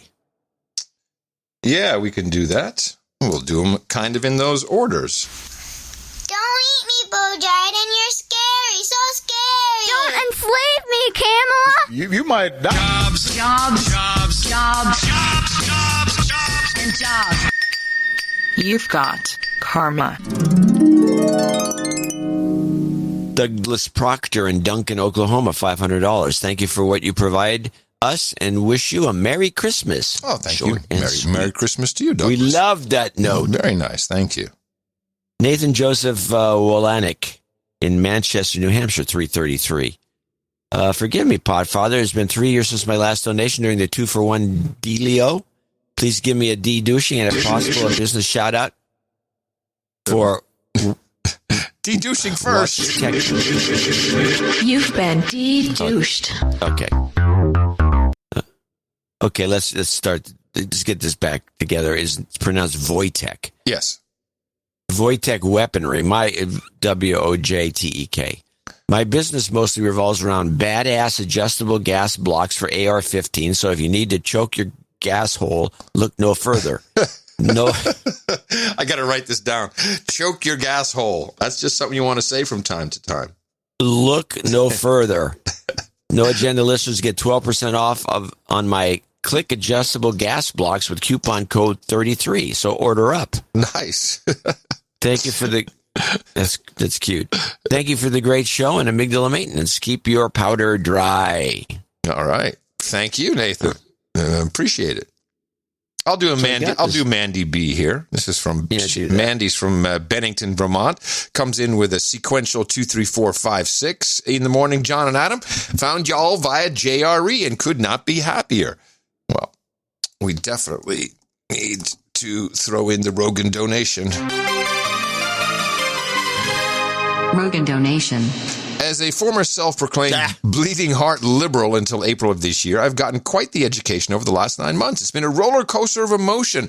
There's been loss of family and friends due to my change of perspective, but for the first time in 53 years, I stand solid in my convictions, and it feels damn good. I enjoy listening to your show because it's not only informative, it is entertaining, and since I basically lost all desire for anything Hollywood, it's nice to still have some entertainment value in my life. I want to... where did we go here? What happened? I want to thank Adam for replying to my past email, and I'm curious if you ever got to listen to my podcast Rerouted. I'm not sure if I did. I know it's mediocre at best compared to you both, but I enjoy learning as I go. Since this is my first donation in my quest for damehood, I will need a de-douching. You've been de-douched. This donation is a late birthday present for myself from 12/5, and I'm happy to contribute to the cause. I would also like to request some health karma for my upcoming 3-year post-colon cancer surgery sans chemotherapy on the 28th. My doc says the 3-year mark is pivotal, and I will only need a once-a-year checkup if all is going well going forward. I already know I'm fine, but a little extra karma doesn't hurt. To any and all listeners, please take it from me and get screened. I was misdiagnosed for 10 years and would not have needed life-altering surgery if I had gotten a colonoscopy. That being said, I am not of the F-cancer mindset, as I learned how strong I am through all of it, and that is a gift. It is also why I could not care less about COVID, because something is eventually going to kill me, but I'm not living in fear of whatever it may be. Sorry to be so wordy. Thank you for reading this. All the best to you, your families, and the No Agenda listeners this holiday season. Merry Christmas, Hanukkah, Kwanzaa, and to all, and Happy New Year as well. Mandy B. Yes, we got some health karma for you, Mandy B, right here. You've got karma. No, I just realized that our friend in Australia, Michael, came in late with his donation. It will not appear on today's show. Okay. Kevin Redacted, $233.33. My annual birthday present to myself. The show has been outstanding this year. Keep up the great work. I'd also like to give a shout out to my buddy Josh at the Acquired Tasting Podcast. Acquired Tastings Podcast, huh? It's a show about tasting wine, beer, and spirits from all over the world and the foods that complement them. If you're into that sort of thing, check them out at the Acquired Tastings Podcast. Fulmer karma, please. Oh, my God! Listen to that horn! You've got karma. And I will check out that podcast. Meanwhile, Scott Pancake in Guilford, Vermont, $200.01. Regarding the no evidence for the UFOs comment, I suggest you search for Wind Mountain, New Mexico on Google Maps. It is a flying saucer refueling. Is it a flying saucer refueling on uranium crystals? Okay. Yes. The answer. Anyways, the answer is yes. It is. Okay. Anyways, Adam is always giving pennies away, so I thought I'd leave one for the jar. Oh, very nice. That's very so sweet. And shouldn't we just say any roads now? Let's just move it over. I'm so tired. Any what? Instead of anyways, any roads. Any roads? Yeah. Anyways, any roads. Sir Omega Project disagrees. $200 from Alhambra, California. No jingles, no nothing. Got it. We will not do. We will do nothing. You got it. NN means no nothing. Mm-hmm. Chakotay Monkey, Baron of Data in Renner, South Dakota, $200. ITM, love you guys. Merry Christmas. Please wish my brother Zach, he's on the list, Zeisler, a producer and listener of the best podcast in the universe, a belated birthday as he turned 38 on Monday the 4th, December 14th. Please send out a goat karma for everybody. Adios, mofos. All right. You've got karma. Sir Richard Garrett in Thunder Bay, Ontario, Canada, $200. I looked for his note. He's sent notes in before, but nothing appeared under donations or under his name. Farmer Todd Tiadotton, I'm sorry, Tiadotton. Okay, in Wellsboro, Pennsylvania. A Reverend Bitcoin jingle in 5x speed. It's sweeter when it's faster. Can't do that. 2016 Bordeaux karma. Folks, greetings. Here's some folding money from a farmer who bought the Bitcoin as a joke 5 years ago, and I just sold it. Wow. Thanks, JCD, for the 2016 Bordeaux tip. Tastes pretty good, but my circle of friends now think I'm slightly dainty. To hell with them. This has got to be a drunk donation. Boost the toot. Awesome. Yeah, for No Agenda Social on the Sir Spencer. The Wolf calls it NAS. I do have a question: which cabinet position will Corn Pop be occupying if the Biden gets in? Sliden Biden. Many thanks from the upper Tiadotton in Pennsylvania, Kentucky. Farmer Todd Tiadotton, pronounced Tiadotton. Okay. God. I think he had a little bit too much of that Bordeaux. The Bordeaux, yeah, he was just finished the bottle. Feeling. And maybe you should put your player on 1.5 speed, because I can't jack this up for you. They're saying that all hell is going to break loose, and you're going to need a Bitcoin. You've got karma. Man, if he bought in 2015, he's a happy camper. No, yeah. Happy camper. Yeah. Happy camper. We should all be so lucky. Uh-huh. So I got a couple of notes I want to get out of the way. Yes. Our friend Matthew Dropko, Sir Matthew, came in and we had sent a note in. I'll put this picture in the newsletter. He apparently had his gallbladder removed by a robot. Yes, we gave him karma for that special on the last show. Oh, he's got more karma coming. Mike O'Reilly wrote in. I think we were soliciting a note from him. My beautiful wife donated an executive producer credit to me for show 1303. That was last show. For Thursday's show to exchange this gift for her, Damehood. We'd like to exchange it for Damehood and would like our feedback. It's not quite a gift to the Magi, but it's close. Kids even know who O. Henry is. They don't even know who O. Henry is anymore. I am the slide whistle dad referenced by Tyler Lewis in episode 1295, and have been listening to the show for a while now. My wife, Jan Houghton, deserves to be a dame for Christmas, and I would like to offer this accounting proposal to make her a dame. And he's got a bunch of donations things that he did and this combination of stuff. So can we put her on the list? Well, I guess it's not on the list now. I can do that, sure. Donation credits to Jan. Okay, so give me the name. Make Janet. I'm trying to figure out what her name's going to be. It'll be a fair amount, I hope. Some standing. Yeah. I just heard that's a good question. He's got no real name for her. Good. Then get back to us so we can do it all properly. Yeah, we need round table accoutrements. No, we need round table stuff. We need to know a name. Yeah. Come on, people. Come on. We want to do this right. And we have one more here. This is the last one. In the morning, it's been a year or two since I'd been out. Ian outed me as a douchebag. I'm donating today to request a de-douching to help reach knighthood. Okay, this will be later in the show. But give Dillard Ortega, or Andre, I guess. Andre with no last name. Give him a de-douching and I'm done. No. You've been de-douched. No, we're not quite done. Out of the way, so we don't have to do a bunch of make goods. No, we do have a make good. This is from Dreb Scott, whose note was not read. And he is the Earl at Large. I don't know. This has gone through so many different times. I'm just happy to read it and make everybody satisfied. Gentlemen, thank you for the amygdala protecting deconstruction twice weekly on Thursdays. Your bi-weekly deconstruction has helped me keep me mentally grounded in these troubled times of media-induced hysteria and disinformation. This note covers 2 donations for today. The first one, $1,300, is to mark the historic episode number 1300. The second is for $107.28, which I had planned to donate to support episode 1299, but got sidetracked creating chapters for the recently enhanced Podcasting 2.0 compliant chapter markers for episode 1298 and 1299 of the best podcast in the universe. These 2 donations, combined with my previous donations, make me eligible for a title change. Until today, I've held my protectorate in abeyance.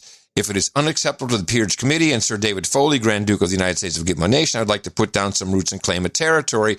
I hereby claim the territory of the Southern California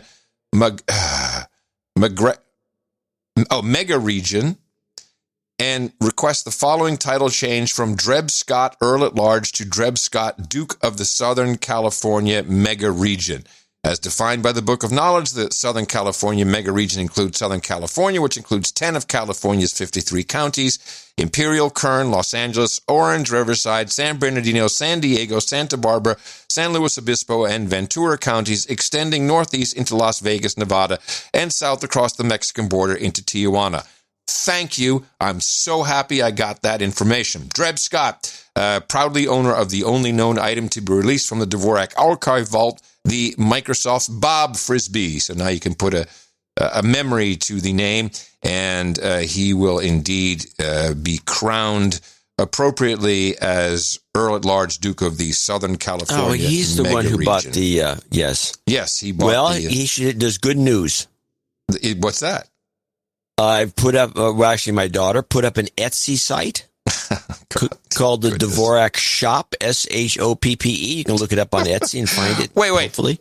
Why with PPE? Why? Because we couldn't get DvorakShop.com, but we can get DvorakShopPPE.com. So what's on DvorakShop.com? My collection of photographs, blow-ups, miscellaneous items that I'm getting rid of. All the photographs are signed, and they're not numbered because they're one of a kind, each one. Wait, Dvorak Shop, priced appropriately. Dvorak, all one word? I don't know. I think you go to Etsy, and there's a search engine on Etsy. Oh, Etsy. Okay. Got it. But yeah, so you give all kinds of photos and big, large. I haven't gotten to my blow-up giant, 5-foot things yet, but I'll put those up too. My goodness, I don't think I've ever been on Etsy. Dvorak Shop. Let me just see it. I want to see. SHOPPE. Yeah, I got you. I got you. Okay, I'm not finding it, but I may not be a good Etsyer. I don't know if I'm doing that right. Yeah, we'll figure it out. I'll put in a link in the newsletter.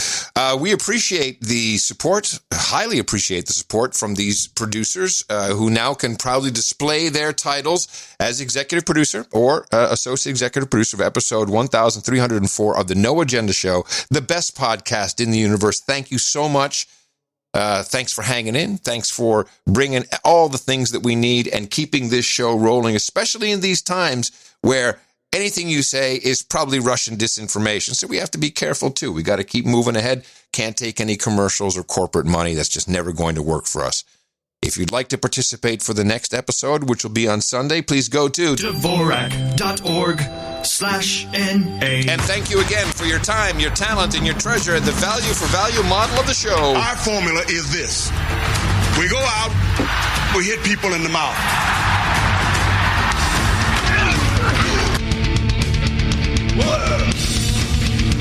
Order.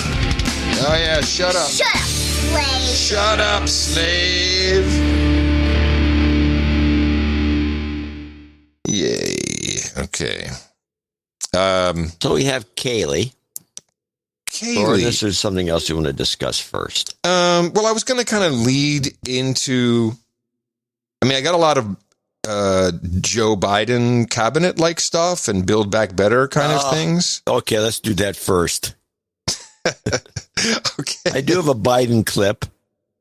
Yes. But it's, it's not a true gaffe. It's kind of minor. You probably have some better material. Why don't you just run with it? Well, what's your Biden clip? You set me up now. The 666? This is the one where he's going on about, he's got He's talking to a bunch of educators, and he makes a stupid comment. It's under the Biden. It's under the Biden. It's the Biden clip. First-rate team that you would all be proud of, and we're all ready to go and doing an awful lot of work right now.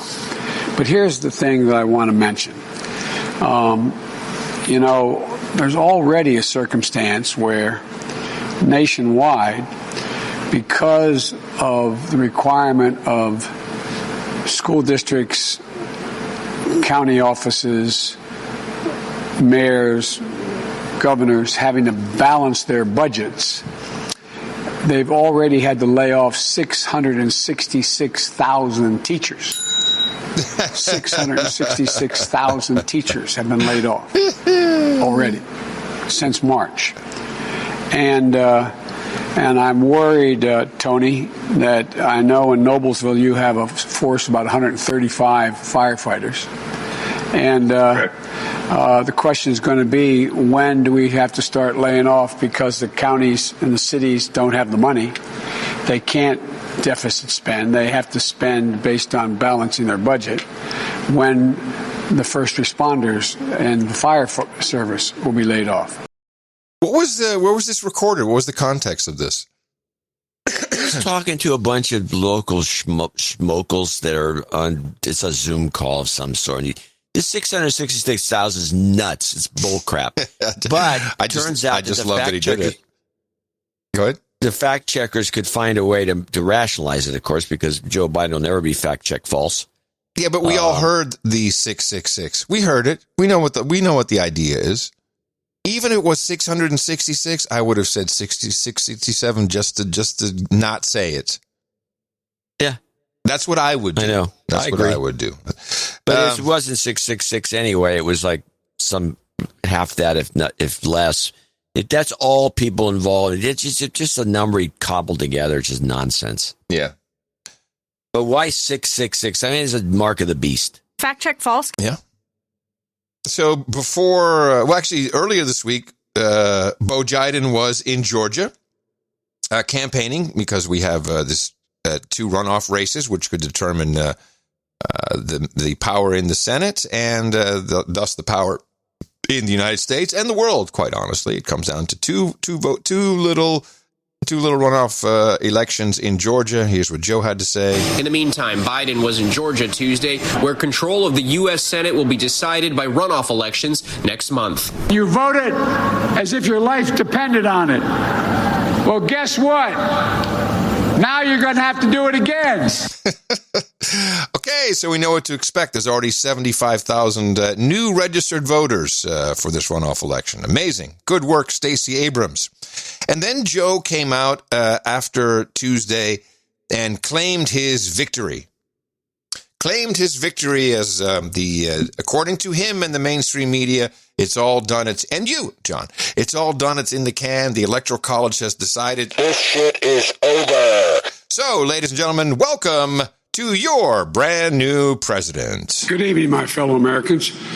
Over the past few weeks, officials in each state, Commonwealth, and district, without regard to party or political preference. He's flubbing already right at the beginning here. Listen to this. This is fantastic. The guy can't get one sentence out. Good evening, my fellow Americans. Over the past few weeks. Okay.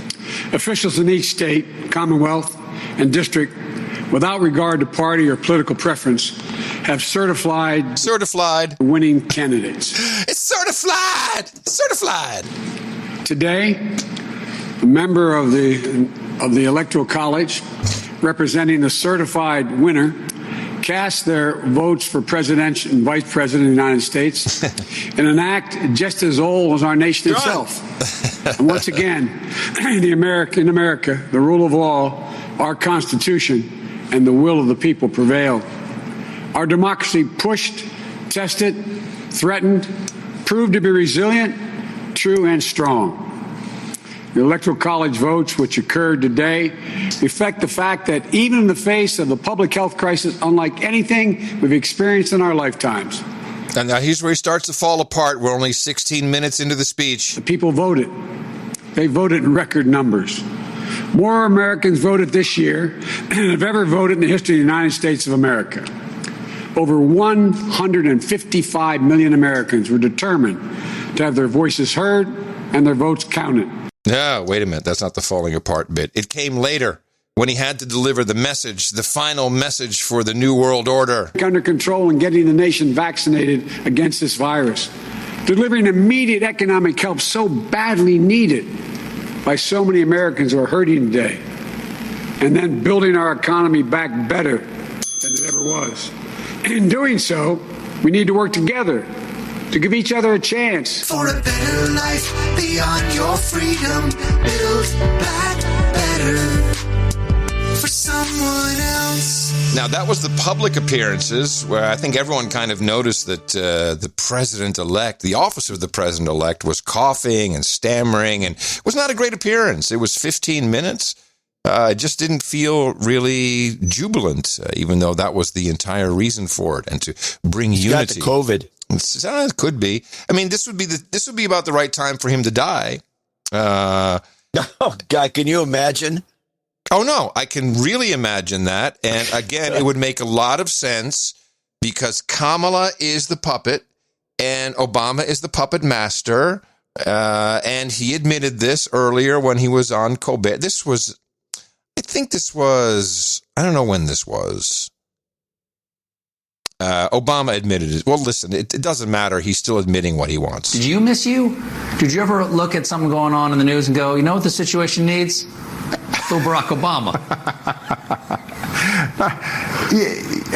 I've said this before. People would ask me, knowing what you know now, do you wish like you had a third term?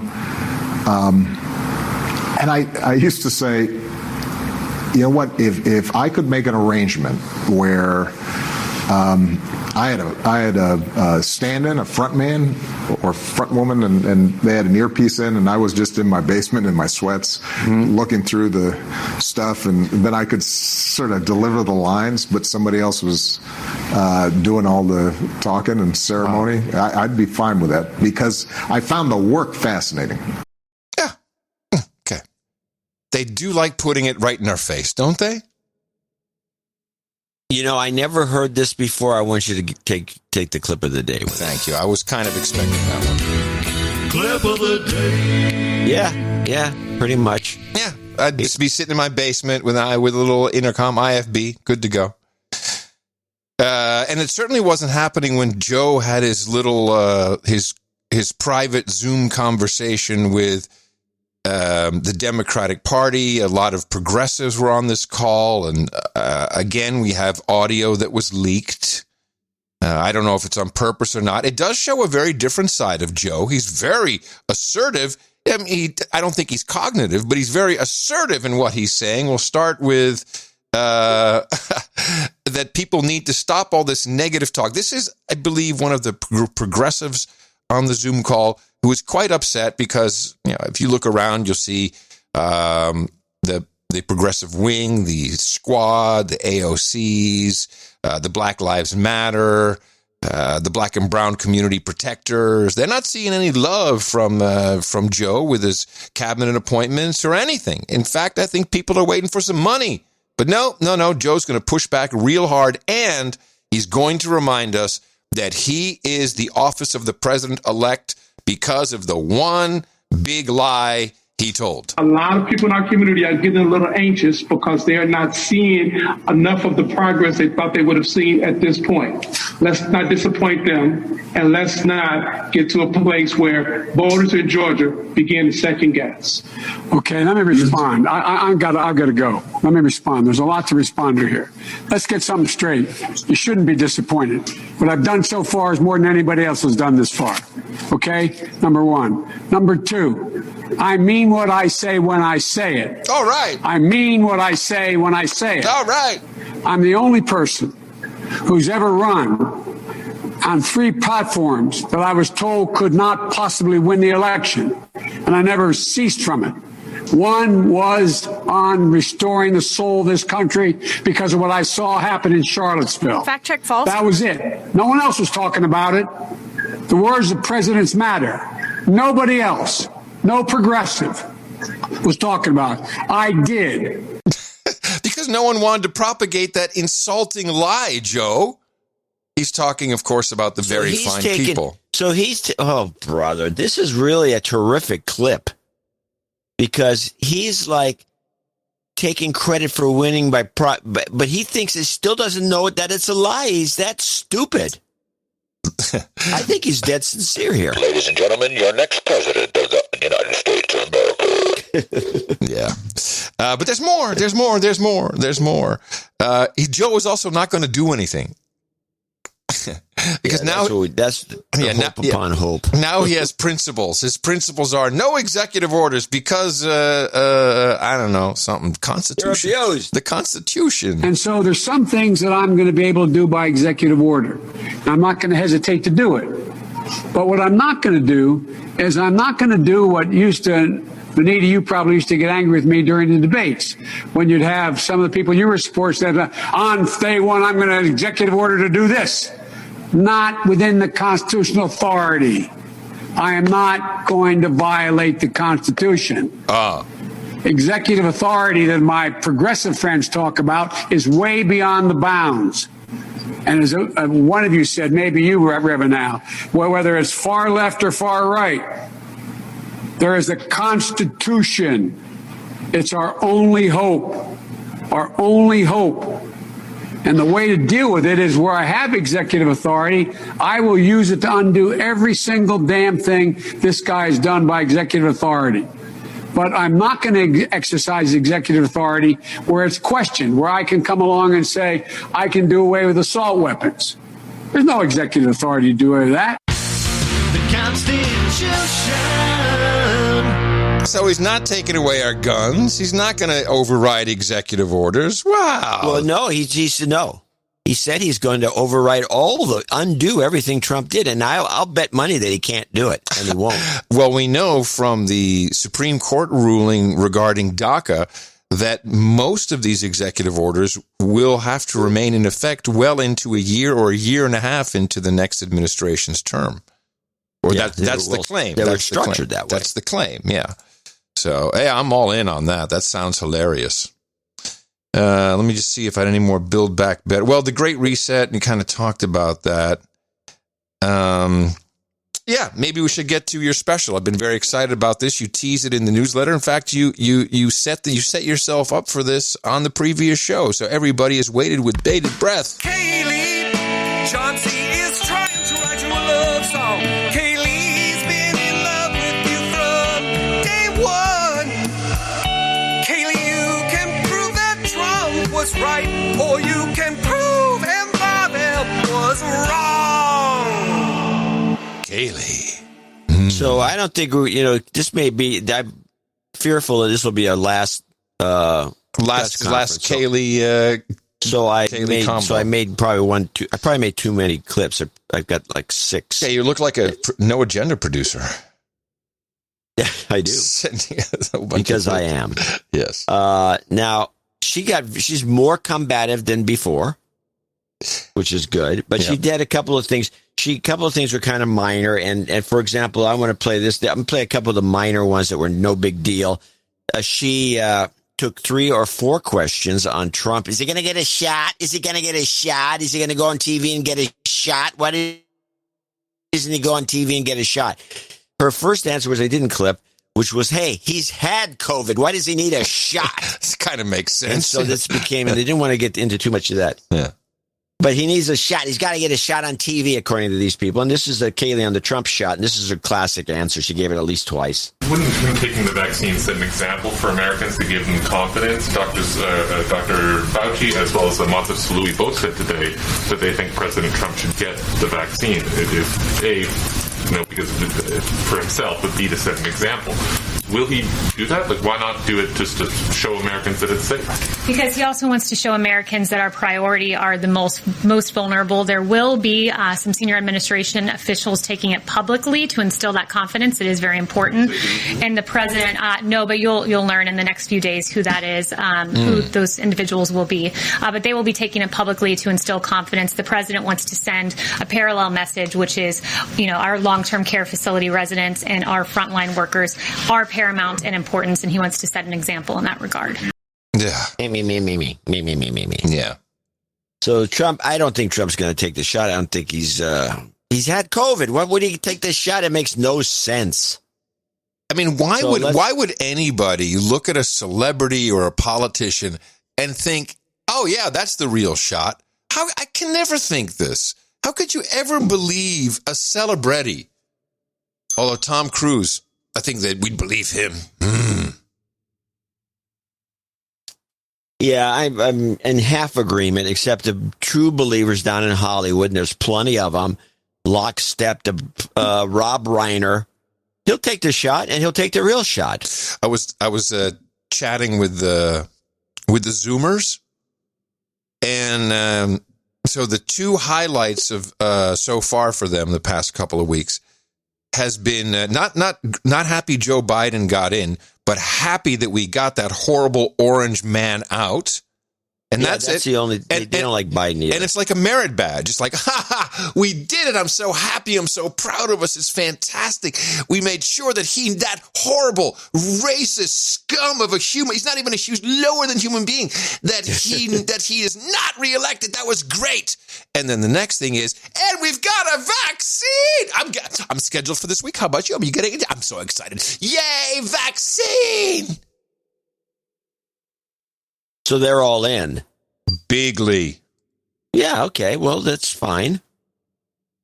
See what happens. It's one way of testing the thing on this whole idea. I think it's a great way to test it. I mean, it's a great way to test it. A bunch of true believers, they go in there, get the shot, and see what happens, because this is not a normal shot. And if you want to, I'm not advising people not to get the shot. You need to. So, but I want to see what happens. Yeah, I'll hang back. Yeah, you can wait. What's the rush? Yeah. Well, I don't think there's any COVID going around anymore. That's just my opinion. Hello. That's wrong. There's a new strain in the UK. The new science. Okay, so now here's another minor one. This is Kaylee discussing something that's not discussed by the mainstream media. I don't understand why not. But Trump is gonna veto the NDAA. You know when specifically? Wait, you don't know why the media is not discussing the veto? So it's the media that you don't understand why they won't discuss this veto, which I don't understand. You know when specifically when the president will veto the National Defense Authorization Act, when he's going to send the paperwork over? And why would he veto that given the fact it passed on veto-proof majorities in Congress? So he still does plan to veto the NDAA. Don't have a timeline for you on that, but he does plan to veto it.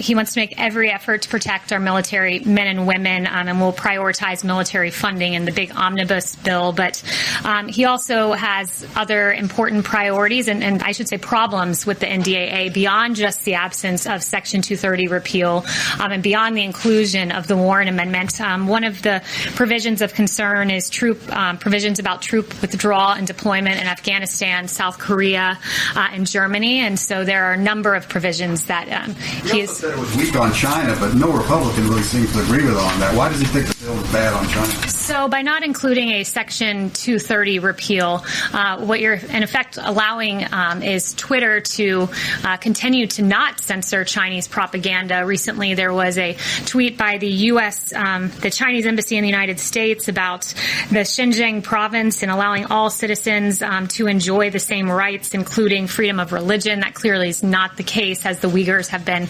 absolutely tortured in that province. There was another tweet that they allowed about the virus originating in Wuhan. They said it did not originate in Wuhan. That obviously is Chinese disinformation, and the president's priority is to ensure that isn't permitted.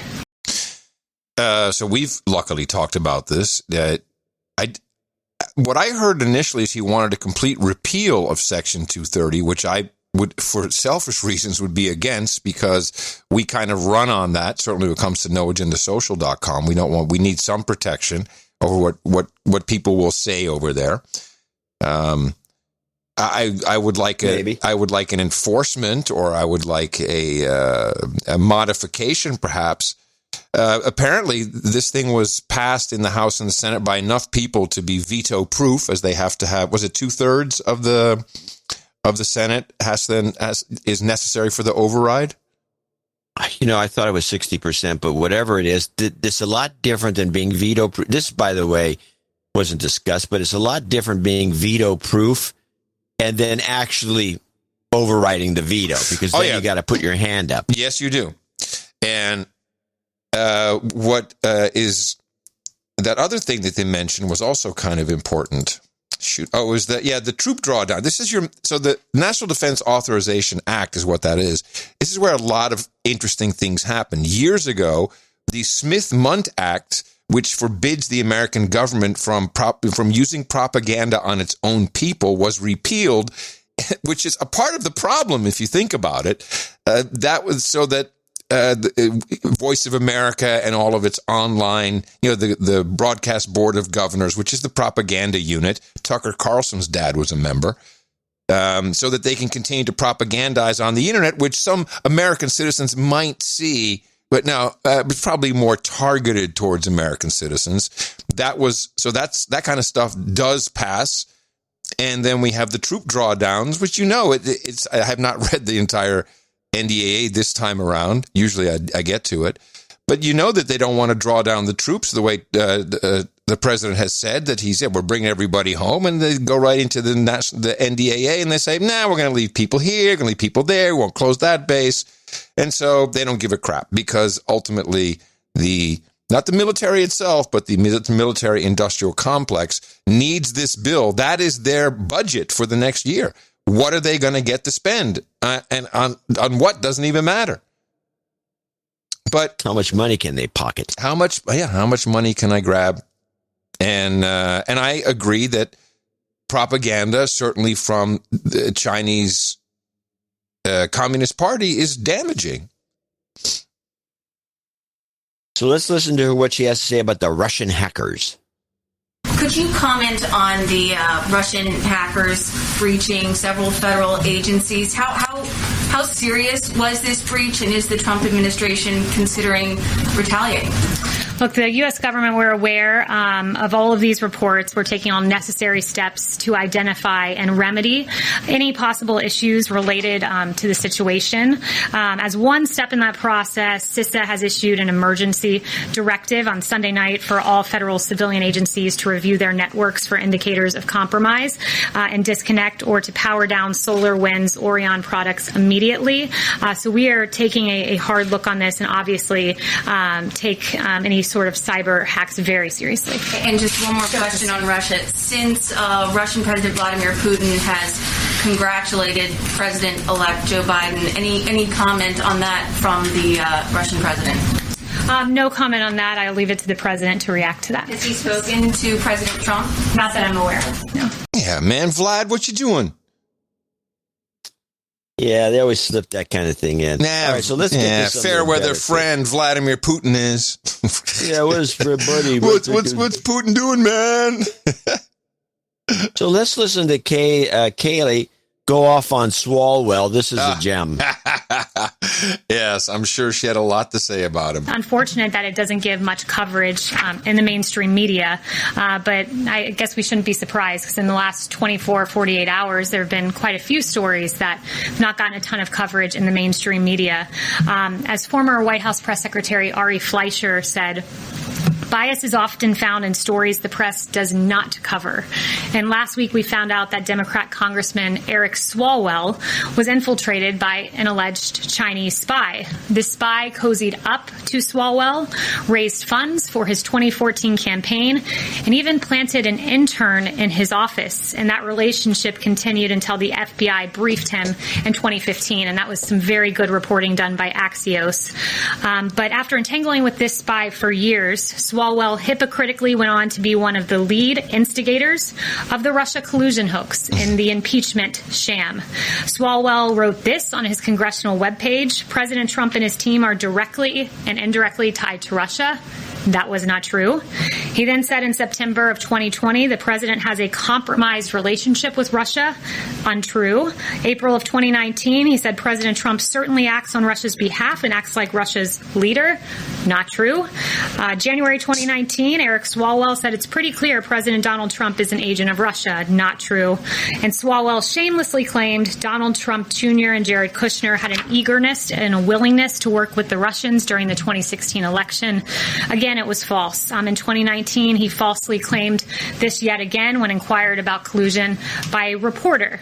And these baseless attacks were false, yet covered breathlessly by the media.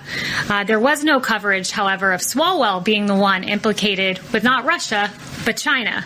In fact, the New York Times website, as of this morning, had not one result for Eric Swalwell's ties to Chinese spies. Not one result. And when the Swalwell story broke, guess how many minutes of coverage it got on ABC, NBC, MSNBC, and CBS? 0. What? Nah, man. Where's Adam Schiff? He's got to be on deck next for some of this. Oh, something's up with him because he's laying low. I mean, this would be his moment of triumph. You know, we've beaten him. Orange man bad. Here I am, everybody. Yeah, something's up. There's a lot up with China. Our next year is going to be great no matter who's president. We're going to have a lot of China to deal with. So here we go with, we got 3 left. Kaylee's fact check false. Hello, everyone. Hello. Good afternoon. Yesterday, the United States witnessed a medical miracle. The first doses of a COVID vaccine were administered to frontline workers across the country. The president promised a safe and effective vaccine in record time, and President Trump delivered. Earlier this year, we heard from several news outlets and so-called fact checks that President Trump would need, quote, a miracle to be right. That was an NBC News article. We were told, according to Healthline, quote, a vaccine will still take more than a year to develop. USA Today warned us that, quote, despite medical researchers' progress, a vaccine, quote, was more than a year away. And National Geographic even told us that achieving a vaccine within, quote, a year to 18 months would be absolutely unprecedented, end quote. These reports deserve their own fact check. False. Fact check false.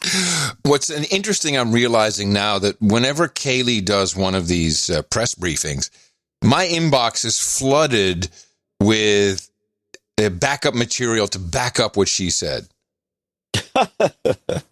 That's funny. It's where I think a lot of this last bit, especially here. And National Geographic even told us that achieving a vaccine. National Geographic got to do with anything? Yeah, and I'll get like, look what National Geographic did. I'm like, huh? Within, quote, a year to 18 months. Oh yeah.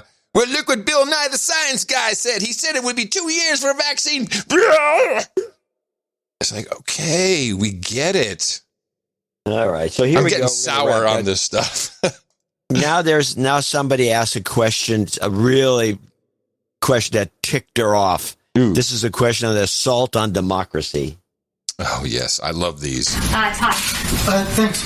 President Trump supported the Texas lawsuit at the Supreme Court, and the lawsuit that President-elect Biden called an assault on democracy.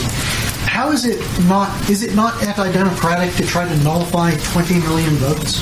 I think pursuing legitimate litigation through the judicial system is in no way assaulting democracy. In fact, it's using Democrat institutions in the manner they are to be used to pursue legitimate claims with sworn affidavits and additional evidence. But I do think what is an assault on democracy are the 4 investigations into President Trump over Russia collusion that turned up nothing. I mean, Mueller alone, you had 19 lawyers, 40 FBI agents, 2,800 subpoenas, 500 search warrants, millions of taxpayer dollars, all to find no collusion. And the investigation into President Trump began far before he was even elected president of the United States. And his intel briefings in the transition period were even weaponized against him. An insurance policy from Peter Strzok was put in place against this president prior to him being elected. That is what is an assault on democracy. Whoa, you got butt flair! I was waiting for it. It's like all these Kaylee clips and no sound effects. Something's up. All right, now we go to the finale clip, and I have a little comment after that because I have a little. I boosted a little bit of it so we can hear something. But this is Kayleigh finishing up, and she walks off the stage after this. This is it's the Hunter Biden commentary. Oh, I'm sorry. I got it. Yeah. Interesting pre-election and post-election coverage, too, on the Hunter Biden scandal, which was not covered at all by many outlets in the lead up to the election. In fact, on October 15th, you had a New York Times headline that said Trump said to be warned that he was being given Russian disinformation over Hunter Biden. Now, December 10th, just a few months later, New York Times headline, investigation of Hunter Biden is likely to hang over Biden as he takes office. Washington Post on October 16th, the headline read, "The truth behind the Hunter Biden non-scandal." Now you have the Washington Post headline that says this, Hunter Biden tax probe examining Chinese business deals. Politico, October 19th, Hunter Biden's story is Russian disinformation. That's a favorite. Dozens of former intel officials say, false yet again. December 2nd, now Politico reads, Justice Department's interest in Hunter Biden covered more than taxes. Really interesting turn of events, and good for those who covered what was a story all along and not Russia disinformation. Isn't it hypocritical for you to accuse others of disinformation when you spread it every day? I think I heard what he said. Is that what you have here? Yeah, here's the boost. You can play it again. Isn't it hypocritical for you to... What? You want me to play the boosted? Play the boosted one. Okay, here we go. Isn't it hypocritical for you to accuse others of disinformation when you spread it every day? Is that the CNN douche? No. He says, I listened to that voice a couple of times. You know, the guy who normally does the... I think it's Acosta. That sounded like Acosta to me. It could be Acosta, but I think it's John... John Roberts from ABC. John Roberts is from Fox. Oh, let me listen again. Isn't it hypocritical for you to accuse others of disinformation when you spread it every day? Yeah, it's not Acosta. It could have been Acosta. No, it's not. It could be it's Acosta. Not. It's not. I hear it now. It's not Acosta. Well, John Roberts is with Fox. Yeah, that would make sense. That would make sense. But then to say, how can you stand here and talk about misinformation when you do it every day? Oh, my goodness. It's a chicken shit thing to say whoever it was. And I don't know why these guys are even in these briefings. They should throw them out. I mean, I think Obama threw a couple out. I know Bush did for sure. No. Obama just spied on them and threw them in jail. What are you talking about? No, he did it the right way. When did Trump learn these tricks? Nice guys finish last, I guess. Yeah. Well, that was it. Anyway, so that may be the last. Kayleigh. That may be the last Kayleigh report. That may be the last we ever hear of Kayleigh, ladies and gentlemen. Jonesy, Dvorak, Baker, Light Pride. Today's Teddy K. He's an OTG kind of guy. Yeah, baby, OTG. We haven't had a report in a while, and I do have some information from the front lines of the OTG wars. Although, really, are we talking about a war? There is a little bit of a war going on. As Apple is now about to release all of these features that cut off a lot of the spying, not a lot, but a significant portion of the spying that apps do. And Facebook is now trying to garner some support for their position because it's pretty much their business. And I've learned from a couple of developers I've been talking to, there's this honeypot kind of deal that's going on with the app stores and certainly the iOS app store, where if you really want to get some good data, some good statistics on how people are using your app, there's pretty much one library, and that's the one that everybody puts in there. And what that does is it gives all of your information, all of those statistics to Apple. They take it on the way going out to Facebook, to the what's the big aggregator? I forget who. I think who bought them recently. Didn't Oracle buy them or something? You know, where they combined credit card data with online data. Yeah, I forgot myself. So Facebook is now saying, and of course, developers can get paid for this information, either through ads or similar mechanisms if they install this toolkit, and they get to see what their users are doing. Facebook is saying, this is horrible. This is horrible that Apple's doing that. This will kill free apps. Well, now, this is exactly where I want to have you.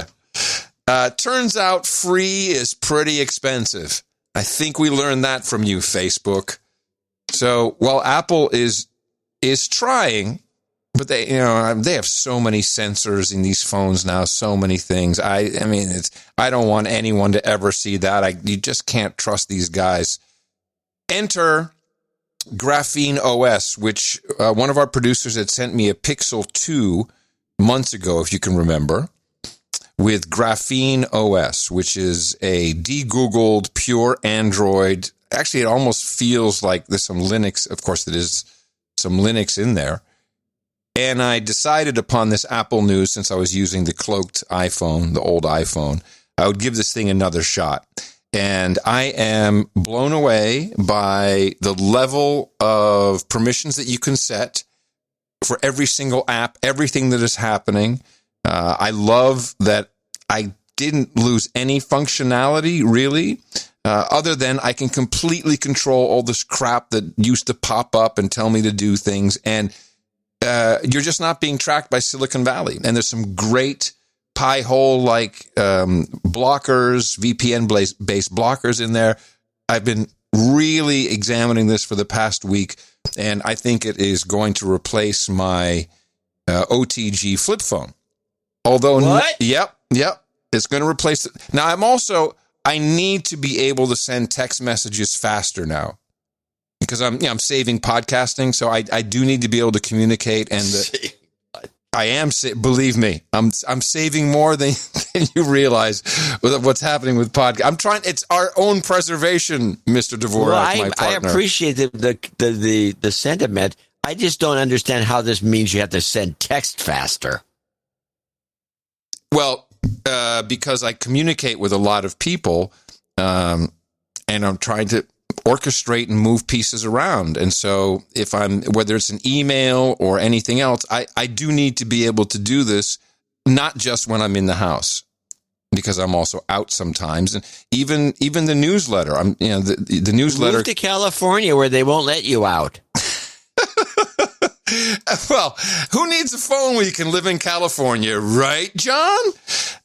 So I've decided I'm going to give this a real go. But I'm going to get an upgraded Pixel, and this is kind of fun. The Pixel 4, which is still an old phone. I mean, it's old. It's old compared to what they have now. With Graphene OS, one generation old. The 5 is the one they just released. Yeah, but it's old. That's what I'm saying. It's old. So now it's old.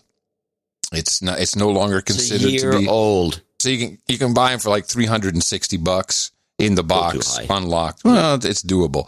But the same producer, installing this Graphene OS is maybe not for the uninitiated or weak at heart. But, however, luckily, if you go to... Well, can I stop you? Yeah. Can this producer, he knows who he is, he knows who I am. Can you do this with a blue phone, which they're only $75, $80 for a good blue phone? They're dynamite. Can you take and put the graphene on there without having to throw $300 away when you don't really need that much? If you're going to take and reconfigure it anyway, can you do it on another Android phone like a blue phone? No, probably not. Out of Miami? No, probably not. Oh, you don't? You're just saying that. You don't know. No. Okay, you want to be an asshole? Probably no, not. I'm just saying. Let me answer the question. You can't do it on a blue phone. No, you can't. I'm going to answer the question instead of you insulting me, because they specifically build it for certain types of phones. Blue phone, not one of them. And it's all the pixels, and it's one Galaxy, and so there's your answer. No, it's only for specific devices. Don't tell me I don't know what I'm talking about. I'll stop you again. Why don't they do it for the cheap smartphones like a blue phone? Because I'm not talking to you. I'm talking to the developers. Because the cheap blue phones really are not applicable for the integration that you want. If you want everything to work, see, it's not about you can get the software on the device, but if you want the screen to work right, if you want the buttons to work right, this takes an incredible amount of effort. And they just did it on better devices and not on cheap pieces of crap, because people want good phones, but they don't want to have all the tracking in there. That's why. Now, if you want to install some some other operating system on top of Android on your Blue phone, you can. There's things out there, but I can't vouch for it. This is the first one I'll vouch for. Good news, though. If you go to noagendaphone.com, you can send your phone directly to our producer, and he will do all the flashing for you and set it on there. Will he do it? Does he charge? Not for you and I, but he will for everybody else. And maybe he'll have a special does he charge? deal. I don't know. Oh, okay. Because I presume I'm not charged. He says, send me the phone. But I was looking for this guy. I couldn't find him. And then through searching, I found noagendaphone.com. Like, oh, wait a minute. I sent an email, and it's the same guy.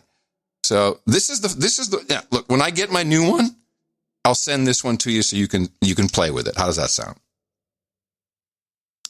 Well, that'd be great. But wait a minute. Okay. I'm not going to look a gift horse in the mouth. I would like to play with it. I would like to know. I would ask some questions immediately. Okay. I'm curious about this. I know you are. I know you are. Can you use the navigator? Yes. It has. What? Yeah, hold on. There's an open source program, and it's called, I'm opening it now. I think it's called You Are Here. And now you can completely lock down your GPS, what apps are using it. But this thing works pretty well. It's based on OpenStreetMaps. It has a very clunky dude voice in there. So, counterculture. Let's make it completely different from anything else. No women, just men. And I tried it out just a little bit yesterday. Works well. So, yes, you can. And the maps are not bad. I mean, it's not going to do traffic routing for you. I'm sure you can add that, but that is a Let me problem. Make a few comments to pad this report. First of all, the original mapping that went on at both Apple and Google, they had some licenses from somebody that really had good maps. When they first came out, they were dynamite. They could taste you around. They never made you U-turn, U-turn, U-turn, U-turn, U-turn. Or now it's not even a U-turn. They wrap you around a bunch of city, streets to get you back the other way when they could say U-turn. It'd be easier. And then it's slowly deteriorated to the point where the maps are really lousy. I think Garmin was giving them their maps. Then you remember Apple had the big fiasco with maps, and they had to pretty much start from scratch. Yeah, they had to kill the deal. They had to fire the guy who was responsible for it, and they had to pretty much recreate the entire Apple Maps. It was horrible. Remember people driving into water and stuff? Yes, the water drive through. Yes, I remember that. So a new mapping scheme that might be better actually than the current situation. I try not to use a navigator at all. To keep my brain. I agree. Going. I finally got Jay to take it off because now people are driving to the store. They've been to 1 million times. They'll turn the navigator on. I try never to use it except when I'm in a pinch. What is remarkable is the speed of it. Just how fast things snap, and it's almost like Linux where you can control a lot of these things and make it even faster than it already is. But in general, you're not going to have a lot of douchebag apps that you don't need that are tracking you anyway. You get your K9 mail, which is good and open source and proven to not be spying on you. Believe me, a lot of those great email apps you get from the App Store for free. Hello. Free is expensive, people. So that's Graphene OS. I'm excited about it. And with the upgraded version, wait for it, you can plug in an external monitor and floating windows. So you can perhaps use it very much like a desktop. Just plugging it into a USB-C, the USB-C port, and it outputs video. Wow. Yeah, and I've already tried. The Pixel 2 doesn't do it, but it was very interesting to hook up a Bluetooth keyboard. Alt-Tab works. It just goes to a different app that's open in email. Control-R reply, Control-S send. It's like, holy crap, it's kind of good. everything. I mean, I was surprised. This is a very subversive product. Yes, it is. It is. So I will keep you up to speed. But to be honest about it, when you install anything on any one of these smartphones, it says, can we get permissions for this and that? And your contact list, we want this, we want that. They want all these things. Like, there's no reason half of these programs need my contact list. No, there's no ask for any of that. Now, there is something called APK Pure, which means you can get the Android packages that might be or that would typically be in the Google Play Store. You can get them without all the Google stuff in it. But I always have to laugh. Yeah, get Signal. It's encrypted. It's great. Well, I understand how some app that is supposed to keep you safe and encrypted and your identity hidden refuses to work unless you allow it to take your address book. I mean, hello. It doesn't work unless you let it upload your address book. So there's a possibility for someone to compile relationships for sure. So that's. I would hope that these guys who do graphene, they start thinking about this sort of thing, which is the way Brave operates, the browser, where they give bogus information. You want my address book? Yeah, here, and they give you a blank book. Right, but it won't function. It won't actually function. No, but if it asks for your address book, that could only be an app. Book, the OS won't ask for it. No, I'm just saying the app. Right. If you have an OS, Brave does this as a browser on the browser level. It gives bogus information. Yes. Oh yeah, it's functioning as a Chrome browser when it's not. I'm also, you can track me. Here is where the information would go, and then it puts it off into oblivion. Things like that. I don't see why that can't be done just generally. Yeah, well, so the thing says you have to give me your address book. Okay, I'll give you my address book, and you give them an address book, which is not your address book. It's just a phony. Yeah, I mean, unfortunately, the whole app just won't work at all. If If it thinks it's got an address book, it will. No, you can't contact anyone if you don't have. If you haven't connected that's just with Signal. I'm just telling you, Signal doesn't work unless you give it access to your contacts. So the person that I try to contact through Signal has to be in my address book that I gave to them? It has to be in your address book on your device. You cannot give it access to that unless you give it access to it and then it uploads it. So yeah, you can't just enter a number and have Signal work. It will not work unless you let it access your contacts. It's ridiculous. Well, that's what I'm saying. Why can't you give it a bogus? Because you need the actual number. It has to be in there. Yeah, so John C. Dvorak, I would have to have 415, whatever, yeah. So I'm just asking these questions because I have a lot of people I call on different systems. They're not in my address book. I just happen to have their number, and I call them, and then they say, you want to put in the address book? No, I don't feel like it. But with Signal, that has to be, they'd check to make sure that it's actually in the address book. I can't just call you out of the blue or something out of the blue. Correct. That's correct. It's no good. No, it's not. So these things are not to be used. It has I'm just very impressed. I like it. I didn't think that I would be able to work fast enough on it. I didn't think that it would have all the features. The only thing, and this is a downside for me, the only thing it doesn't do is low Bluetooth energy or Bluetooth low energy to hearing aids. So I have to have a Bluetooth dongle in between, which I just hang around my neck, and it communicates with the hearing aids, and you just connect to the phone with Bluetooth. Otherwise, so then I've got like a dorky necklace. Hey man, I'm off the grid. Look at my cool necklace. So put a shark's tooth on it. You'll be fine. It's very, very dumb. Anyway, noagendaphone.com. You can learn more about it. And, here's another thing. I was going to buy one on Amazon. And guess what? The worst possible thing that could happen around Christmas time happened. My credit card got stolen. So that's the best possible thing that could happen. It's horrible. I only have one credit card. And Tina has a backup that she I don't know if her new name is on it. So or not. how did this? Let's explain how this happened. I got a text notification from my bank, and it said, "Fraud alert. Are you trying to buy something for $162 from FashionNova.com?"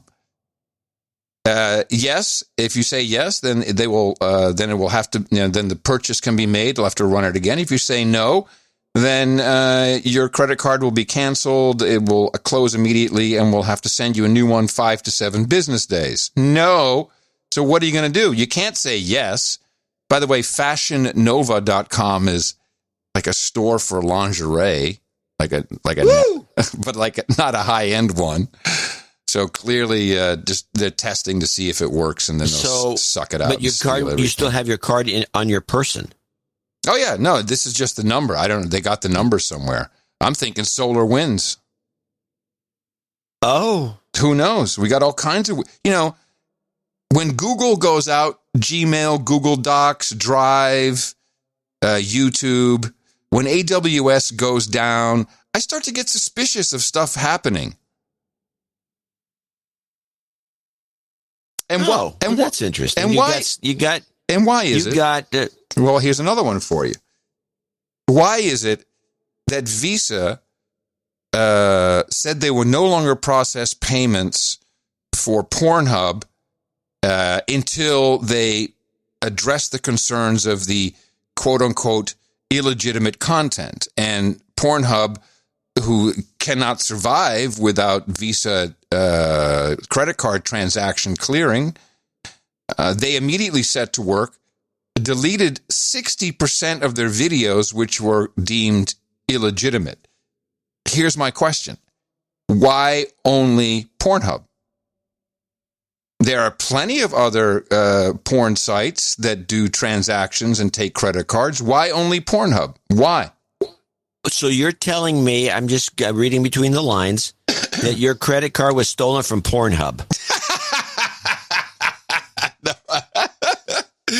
That did not come out well. What I was trying to get to is that Hunter Biden had been uploading his personal porn videos to Pornhub. And I have a feeling that there needed to be a purge to make sure that none of other things that he may have been involved with surfaced to the top on Pornhub. Oh. These are the things that I start to look at. It's like, oh, really?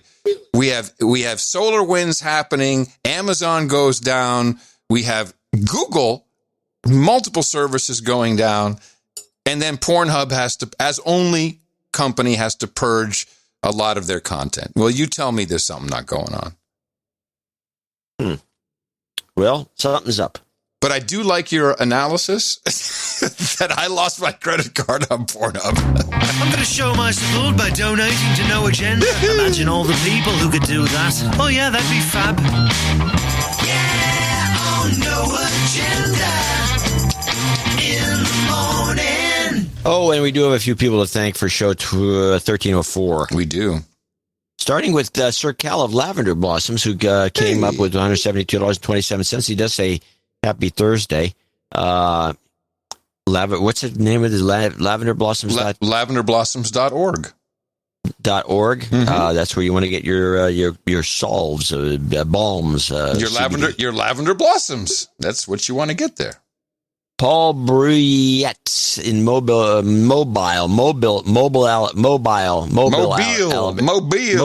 That's what it is. There you go. Mobile, Alabama, 100. Andre Ortego in Eunice, Louisiana. I believe he needs de-douching. Well, hold on a second. There was something else here that I needed to check. And that's $100, by the way, from Andre. Hold on a second. Does Andre need yes, de-douching. You've been de-douched. Got it. Okay, he wants some goat karma at the end. Colin McCormick in Raheny, Dublin, Ireland. Yeah, this was not a fantastic note. This is meant to send condolences to Baron Brian Matthews, to his mother, since Baron Brian Matthews passed away of cancer on the 17th of November. And I would say that is a condolences to all producers of Gitmo Nation. I did not know about this, but I saw the note come through, and we're very sorry to hear that. So we will do an F cancer because that's the only way to address it.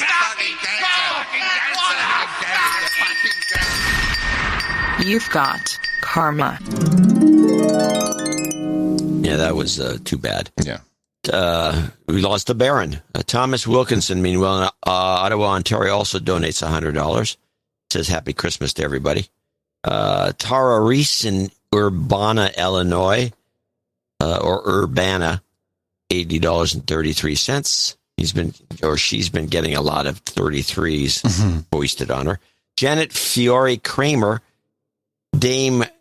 Dangerous in Haarlem, Holland, 69.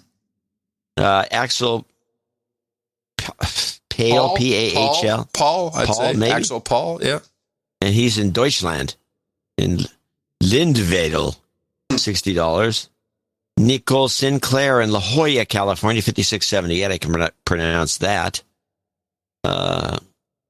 Jennifer Sayer, $55.10, parts unknown. Daniel Mariano in Pflugerville, Texas, $55.10. Armanda, we don't have a big list today, by the way. Armanda Hedrick in Normal, Illinois, $53.33. You might want to deducing to check that out. Sir Jimmy in Summerfield, North Carolina, $51.50. He's the hollow book guy. He says we made Atlas Shrugged as a hollow book, and please, douchebag Paul, the book guy. Douchebag. I have Atlas Shrugged hollow book from Sir Jimmy. Do you now? Yeah, it's one of my favorites. Is that just a wet one? Any one you buy is going to be a hollow? I snotted on that one. Very funny, John. Just because you've never read it. Oh, no, I've read it. You've grilled me. Daniel Varelli, 5033. Jim Farley in Pequot, Ohio, 5033. Sir Baron Economic Hitman in Houston, Texas, 5001. And the following people are $50 donors, name and location. Jessica Young, Yuba City, California. David Shalona in Madisonville, Louisiana. Gabriel Guzman, $50 in parts unknown. He's got a note there. Yes, important. He needs a karma, which we'll do in a moment, for his firstborn, or not born yet, but his firstborn to be. He and his keeper are pregnant. So, yes, we'll give you a karma for the baby. Sir Chris Slowinski in Sherwood Park, Alberta, where all the money used to be. Tony Smith in Fort Worth, Texas. Brian Henderson in Indianapolis, Indiana. Marie LaBruyere in Kennett Square, Pennsylvania. John Camp in Antlers, Oklahoma. Christopher Muller in Cedar Park, Texas. In Texas, that would be pronounced Miller, believe it or not. Oh, Miller? That didn't surprise me. That's how people pronounce it, yeah. Abhilash Kumar in Thane. In India? In India. No, that's impossible. That's impossible. We had one, I think it was either Kumar or somebody else earlier. No. And I know it's not possible because you can't send money from India. Oh, through PayPal. Through PayPal. You can. So I don't know how he did this. Fess up. Well, he may be an imposter. Send us a note and explain it. I think he's an imposter. I agree with you. We have people from India, although it could be the people from India bitching that they can't send money or just using it as a bogus excuse. Huh? Yeah, now you're talking. That fits with the Indians. Is that what you're saying? They're cheapskates. Well, they admit to it. Them and the French. No, it's the Scots. They're the best. Herman Geldenhuys, I think. Let's try. He's in Canada. Geldenhuis. Does he have it? No, he doesn't have it. So I would say he gives us no help. No, I would say Geldenhuis is probably how he pronounces it, but it's a Dutch name. It is a Dutch name. Yeah. Michael Burlett in Odessa, Florida, 50. And last but not least, Sir Jason DeLuzio in Chatsford, Pennsylvania, 50. We want to thank all these folks for making show 1304 possible. And we wish everybody who gave us lesser amounts the same thing. Thanks a lot. Thanks a lot. Yeah. Thanks a lot. Well, really serious. Those under the $50, under the $50 is mainly for reasons of anonymity. But, and I know you hit on this in the newsletter often, get one of those subscriptions. The sustaining donations are extremely important, and we're probably going to rely on them more than ever as we move into our Build Back Better phase. Globally. We're going to have to build the podcast back better. We're going to have to do something. And thank you to all of these producers. A well-deserved karma. We haven't had a goat karma today, so that's for everybody who needs it. You've got karma. And remember, we'll do another show on Sunday. For more info and to help, go to Dvorak.org/NA. It's your birthday. Short list today. Mandy B celebrated on December 5th. Kevin Redacted celebrated birthday. Lorraine R says happy birthday to her human resources, James and Emma. And Sir Code Monkey Jason says happy birthday to his brother, Zach Zeisler, who turned 38 on the 14th. Happy birthday from everybody here at the best podcast in the universe. Title changes. Turn and face the slave. Title changes. Don't want to be a douchebag. One title change, as you heard, it was a make good and well-deserved for all of his work and, of course, for his, well, not just his time and his talent, but his treasure. Dreb Scott, Earl at Large, becomes Duke of the Southern California mega region, and we thank him for his unwavering support of the best podcast in the universe. Then today, one ceremony. We have a dame, so it's been a while since we had one of those. And let me... I need your blade, John, for the dame. Oh, I'm sorry. Here you go. Dame blade. I got it. Yeah, that's good. Much better. Elizabeth! Man, you've got a great partner. He launched you all the way to the round table. Very, very pleased to welcome you here. And, of course, to thank you and your man for the support of the No Agenda Show in the amount of $1,000 or more. And, therefore, I'm very happy to pronounce-ticate thee as... Dame Sparkler of New Braunfels. For you, we've got hookers and blow, but I think you'll like the Rent Boys and the Chardonnay. We have, rabbit meat and goat milk. We got Pog and Poi, Steel Reserve and black milks. We got organic macaroni and plasticizers, vodka and vanilla, ginger ale and gerbils, bong hits and bourbon, breast milk and pablum, geishas and sake, or... Of course, the mutton and the mead. Everybody loves the mutton and the mead. Go to noagendanation.com/rings and we'll get that out to you as soon as possible so you can flaunt that everywhere you go. And thank you for supporting the No Agenda Show, the best podcast in the universe. No Agenda Meetups. The party continues all around Gitmo Nation. We have a couple of meetup reports. Now, meetups, which are cloaked as protests whenever necessary, go to noagendameetups.com, or if you need to prove it to somebody, noagendaprotests.com. This is where you can meet human beings, human resources from around the country, around Gitmo Nation. You can meet them anywhere in the world almost, and we have a whole calendar system, a meeting system, where you can discuss, hang out. There's no triggering. Everyone always has a good time, usually supported by alcohol. And here is a report from our recent Houston meetup. This is Brian at the Houston Raging Surge Super Spreader Luncheon. We have very fun people on both sides of the table, and I'll let them introduce themselves. Younger millennial Scotty Roba here. Fellow younger millennial David Havel, stay humble, stack sats. Over Rainbow for Canary Cry News Talk. Elder millennial Shanark, thank you for your courage. This is Brian, a.k.a. Speed Skater, waiting for the QFS blockchain to kick in. Hello, this is Rolando in the morning. Hi, this is future Dame Sarah. We're super excited to be at the Super Spreader event. This is Kong Holio in the morning. I'd like to call out douchebag Flynn. It's Jesse in the morning. Ready? One, two, He's just a three. driver. In the morning! I realized, we've had a lot of female producers in these, not in this particular one, saying, I'm the human vessel carrier. And a lot of people are pregnant. Have you noticed this? Yeah. Well, do you know why? I have noticed it. Yeah, well, it's very obvious. Because they're stuck at home. What else is there to do? Yeah, we've been in this for 10 months. Hello. It's the COVID generation. They're popping out now. The COVID generation. We go to the No Agenda Protest Verite meetup. We're here in Alexander Valley at the No Agenda Protest. I'm Amy in the morning. In the morning, this is Justin. Hélène Seyon. John C. Dvorak. This is Dana, Adam's favorite. Sir DB, Knight of NorCal, or State of Jefferson. Thank you, Verite, for this very private, exclusive protest. In the morning, Alex. Oh, that's the heiress at the end. I like that. That was your meetup.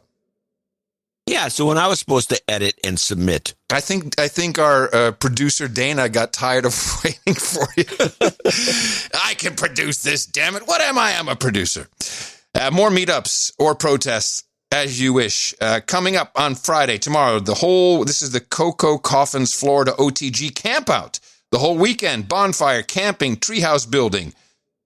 Ham radio, anybody? That sounds fun. Saturday, Quebec City, Carol and Troll join Gitmo Nation in the QC for Chocolat Chaud and festivities in St. Roch. Also on Saturday, Toronto, the No Agenda Peaceful Protest Super Spreader event, 5 o'clock. On Saturday, the Tiny Amygdala of Anchorage, Alaska, at Matanuska Brewing, Midtown Anchorage. The Nashville Noel Agenda at 6 o'clock, and that's Party Foul downtown. It sounds like fun. I like a pun. The Western New York Meetup, Stay Negative, 7 o'clock on Saturday at Bucket Bar Odessa, if open at all.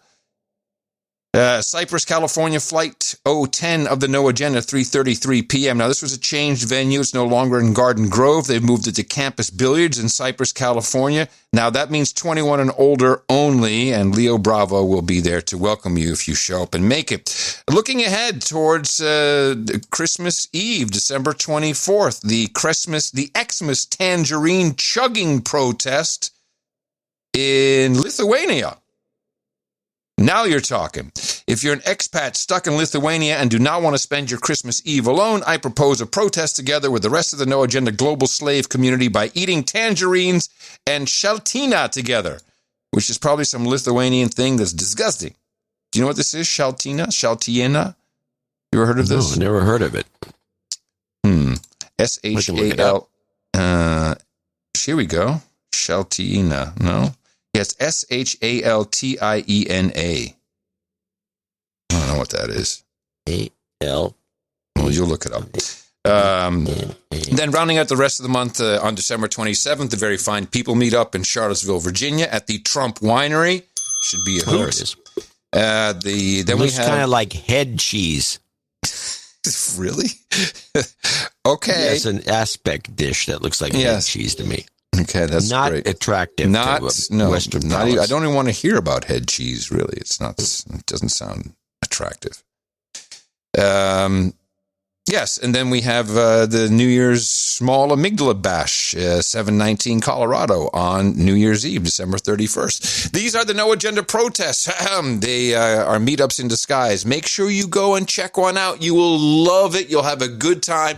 And if there isn't one near you, go set one up. NoAgendaMeetups.com. Sometimes you want to go hang out with all the nights and days. You want to be where you won't be. Triggered or held to blame. You want to be where everybody feels the same. It's like a party. Like a party. All right, let's see where we at. Yeah, time to go. So I have one last clip. Do you have something to play us out with? I got two clips. I've got two clips that would work. All right. Goody.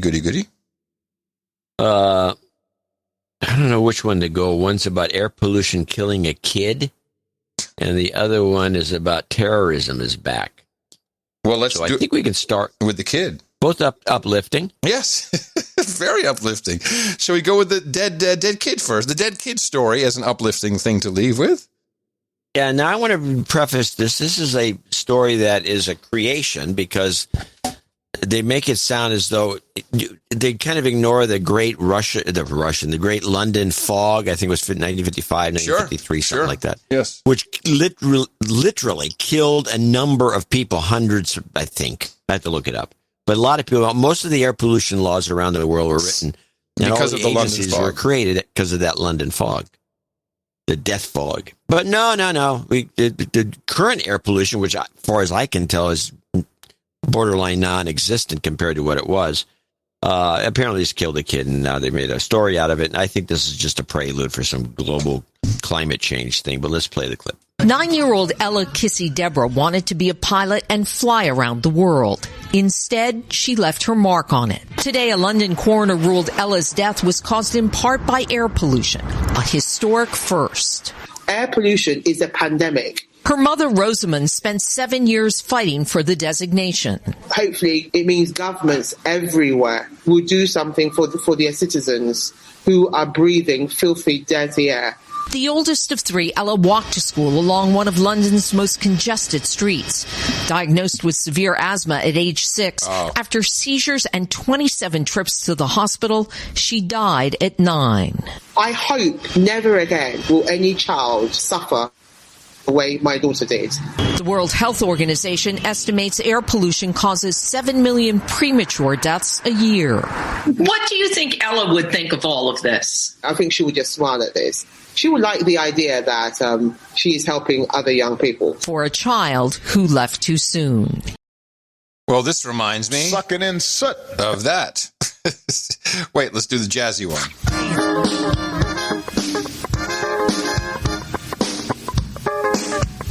You might die. Sucking in soot.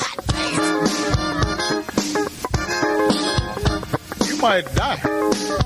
Sucking in soot. So the kid was sick. The kid was had all kinds of issues. Oh man! They moved her to some dry area, but no. This is the mind control. This is what they do to you. This is what they do. More coming, not less. More coming. Meanwhile, the good news, which I thought was good news, because Biden's coming in, they're going to get back to the old ways. Let's go back to 4 years ago, where we didn't. If no one's noticed this, during the last 4 years under Trump, terrorism has not been a story. There's been no real 6-week cycle that's gotten any traction. We need to get back to the old days, build back better. We need to get back to the old days because terrorism was a lot of fun to deal with. And here's the terrorism is back, baby clip off of NBC. The FBI says the plot came from Al-Shabaab, the al-Qaeda offshoot in Africa that killed 72 people at a shopping mall in Kenya 7 years ago.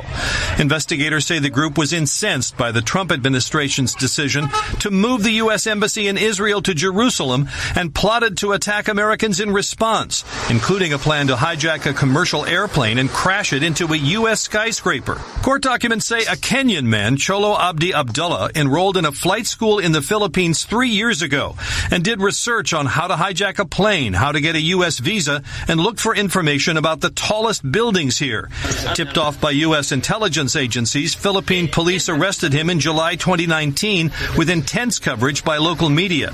He was brought to the U.S. to face terrorism charges and appeared today in a New York City courtroom. The FBI says tonight it's a reminder that overseas terror groups remain committed to attacking Americans and are still obsessed with hijacking airplanes. Oh, this is fantastic. We are back on track, baby. We are going back in time, which means we can roll out the old jingles. Al-Shabaab. Al-Shabaab. Yeah, baby. Al-Shabaab is back on Broadway. Of all the things, Al-Shabaab, I am so sure that Al-Shabaab, an African terrorist group, really gave a crap about moving the embassy. I'm sure that's what it was all about. That was all. They're preoccupied with it over there in Kenya. They got nothing better to do. They moved the embassy. Oh my God! This is the most important thing in our lives. Let's bomb an American building. Yeah, that makes nothing but sense. What is the general view of Milton Friedman? What is your view of Milton Friedman? Maybe a better question. Milton Friedman picked up there's an economic cycle, and after each collapse of the economy, which happens, new theories need to be developed that are that explain everything from the last collapse, which is never explained by the current economist, but is explained by some new guy that comes. It's not necessarily a new guy, but it's a guy who's been saying this for a while, and then he becomes in high prominence, and he developed the supply side economics theories and became very important. And he's the one probably responsible for what was called voodoo economics by George Bush.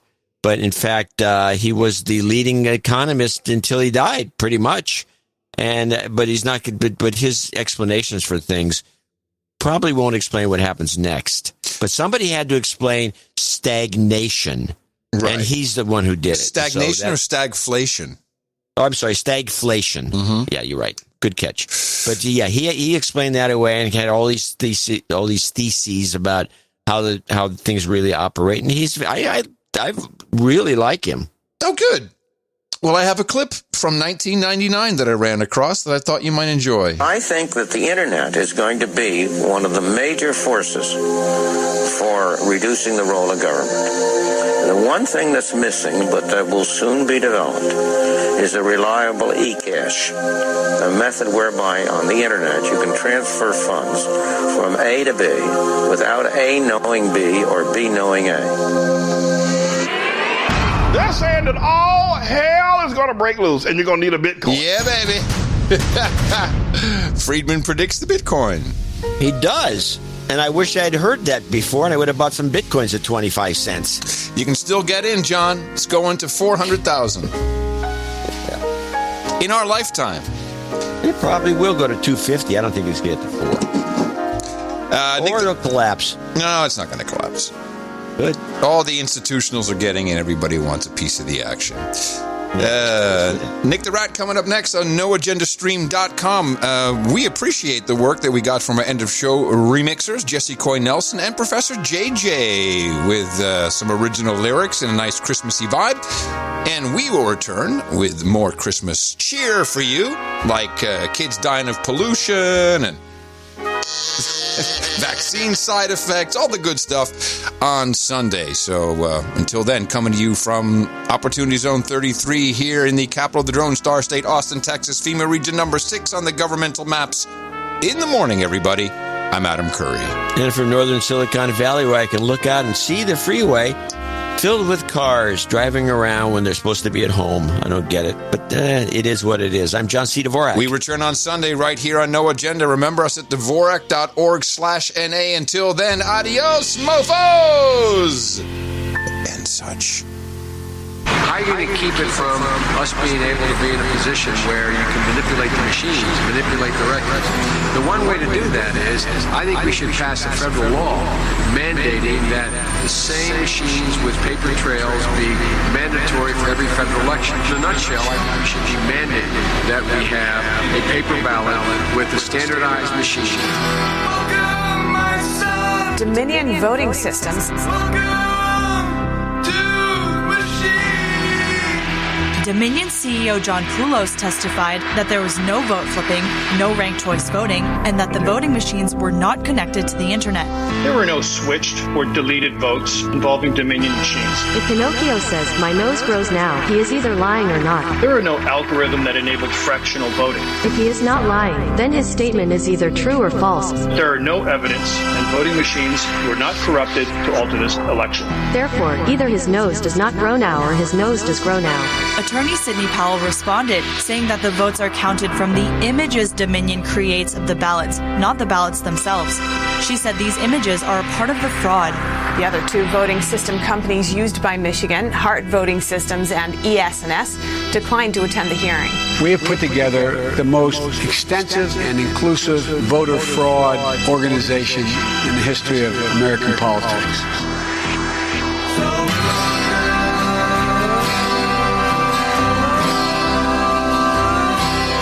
The vaccine, and if he'll do it publicly to inspire confidence to the people. McEnany said he is absolutely open to taking it. He will receive the vaccine as soon as his medical team determines it's best, but his priority is frontline workers, those in long-term care facilities, and he wants to make sure that the vulnerable get access first.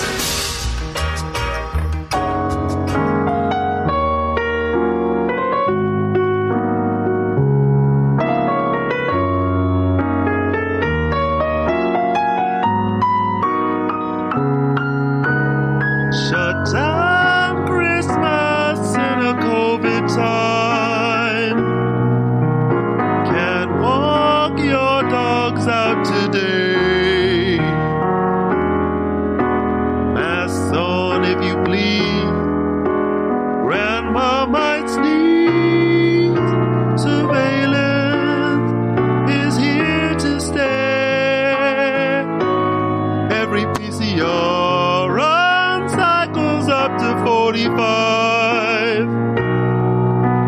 Lab techs laugh while people died. Vaccine trials with indemnity, safe and effective, said Fauci. You know the army's on its way. They will inject you up, put you on the train. Everyone will now decide. Wear a yellow star or stay inside. Now Pfizer's offering a new vaccine to slaves as old as 92. Like the sheep say, many times, many ways, enjoy COVID lockdown till June. The best podcast in the universe. Adios, mofo. Dvorak.org/NA. Why is his head so small?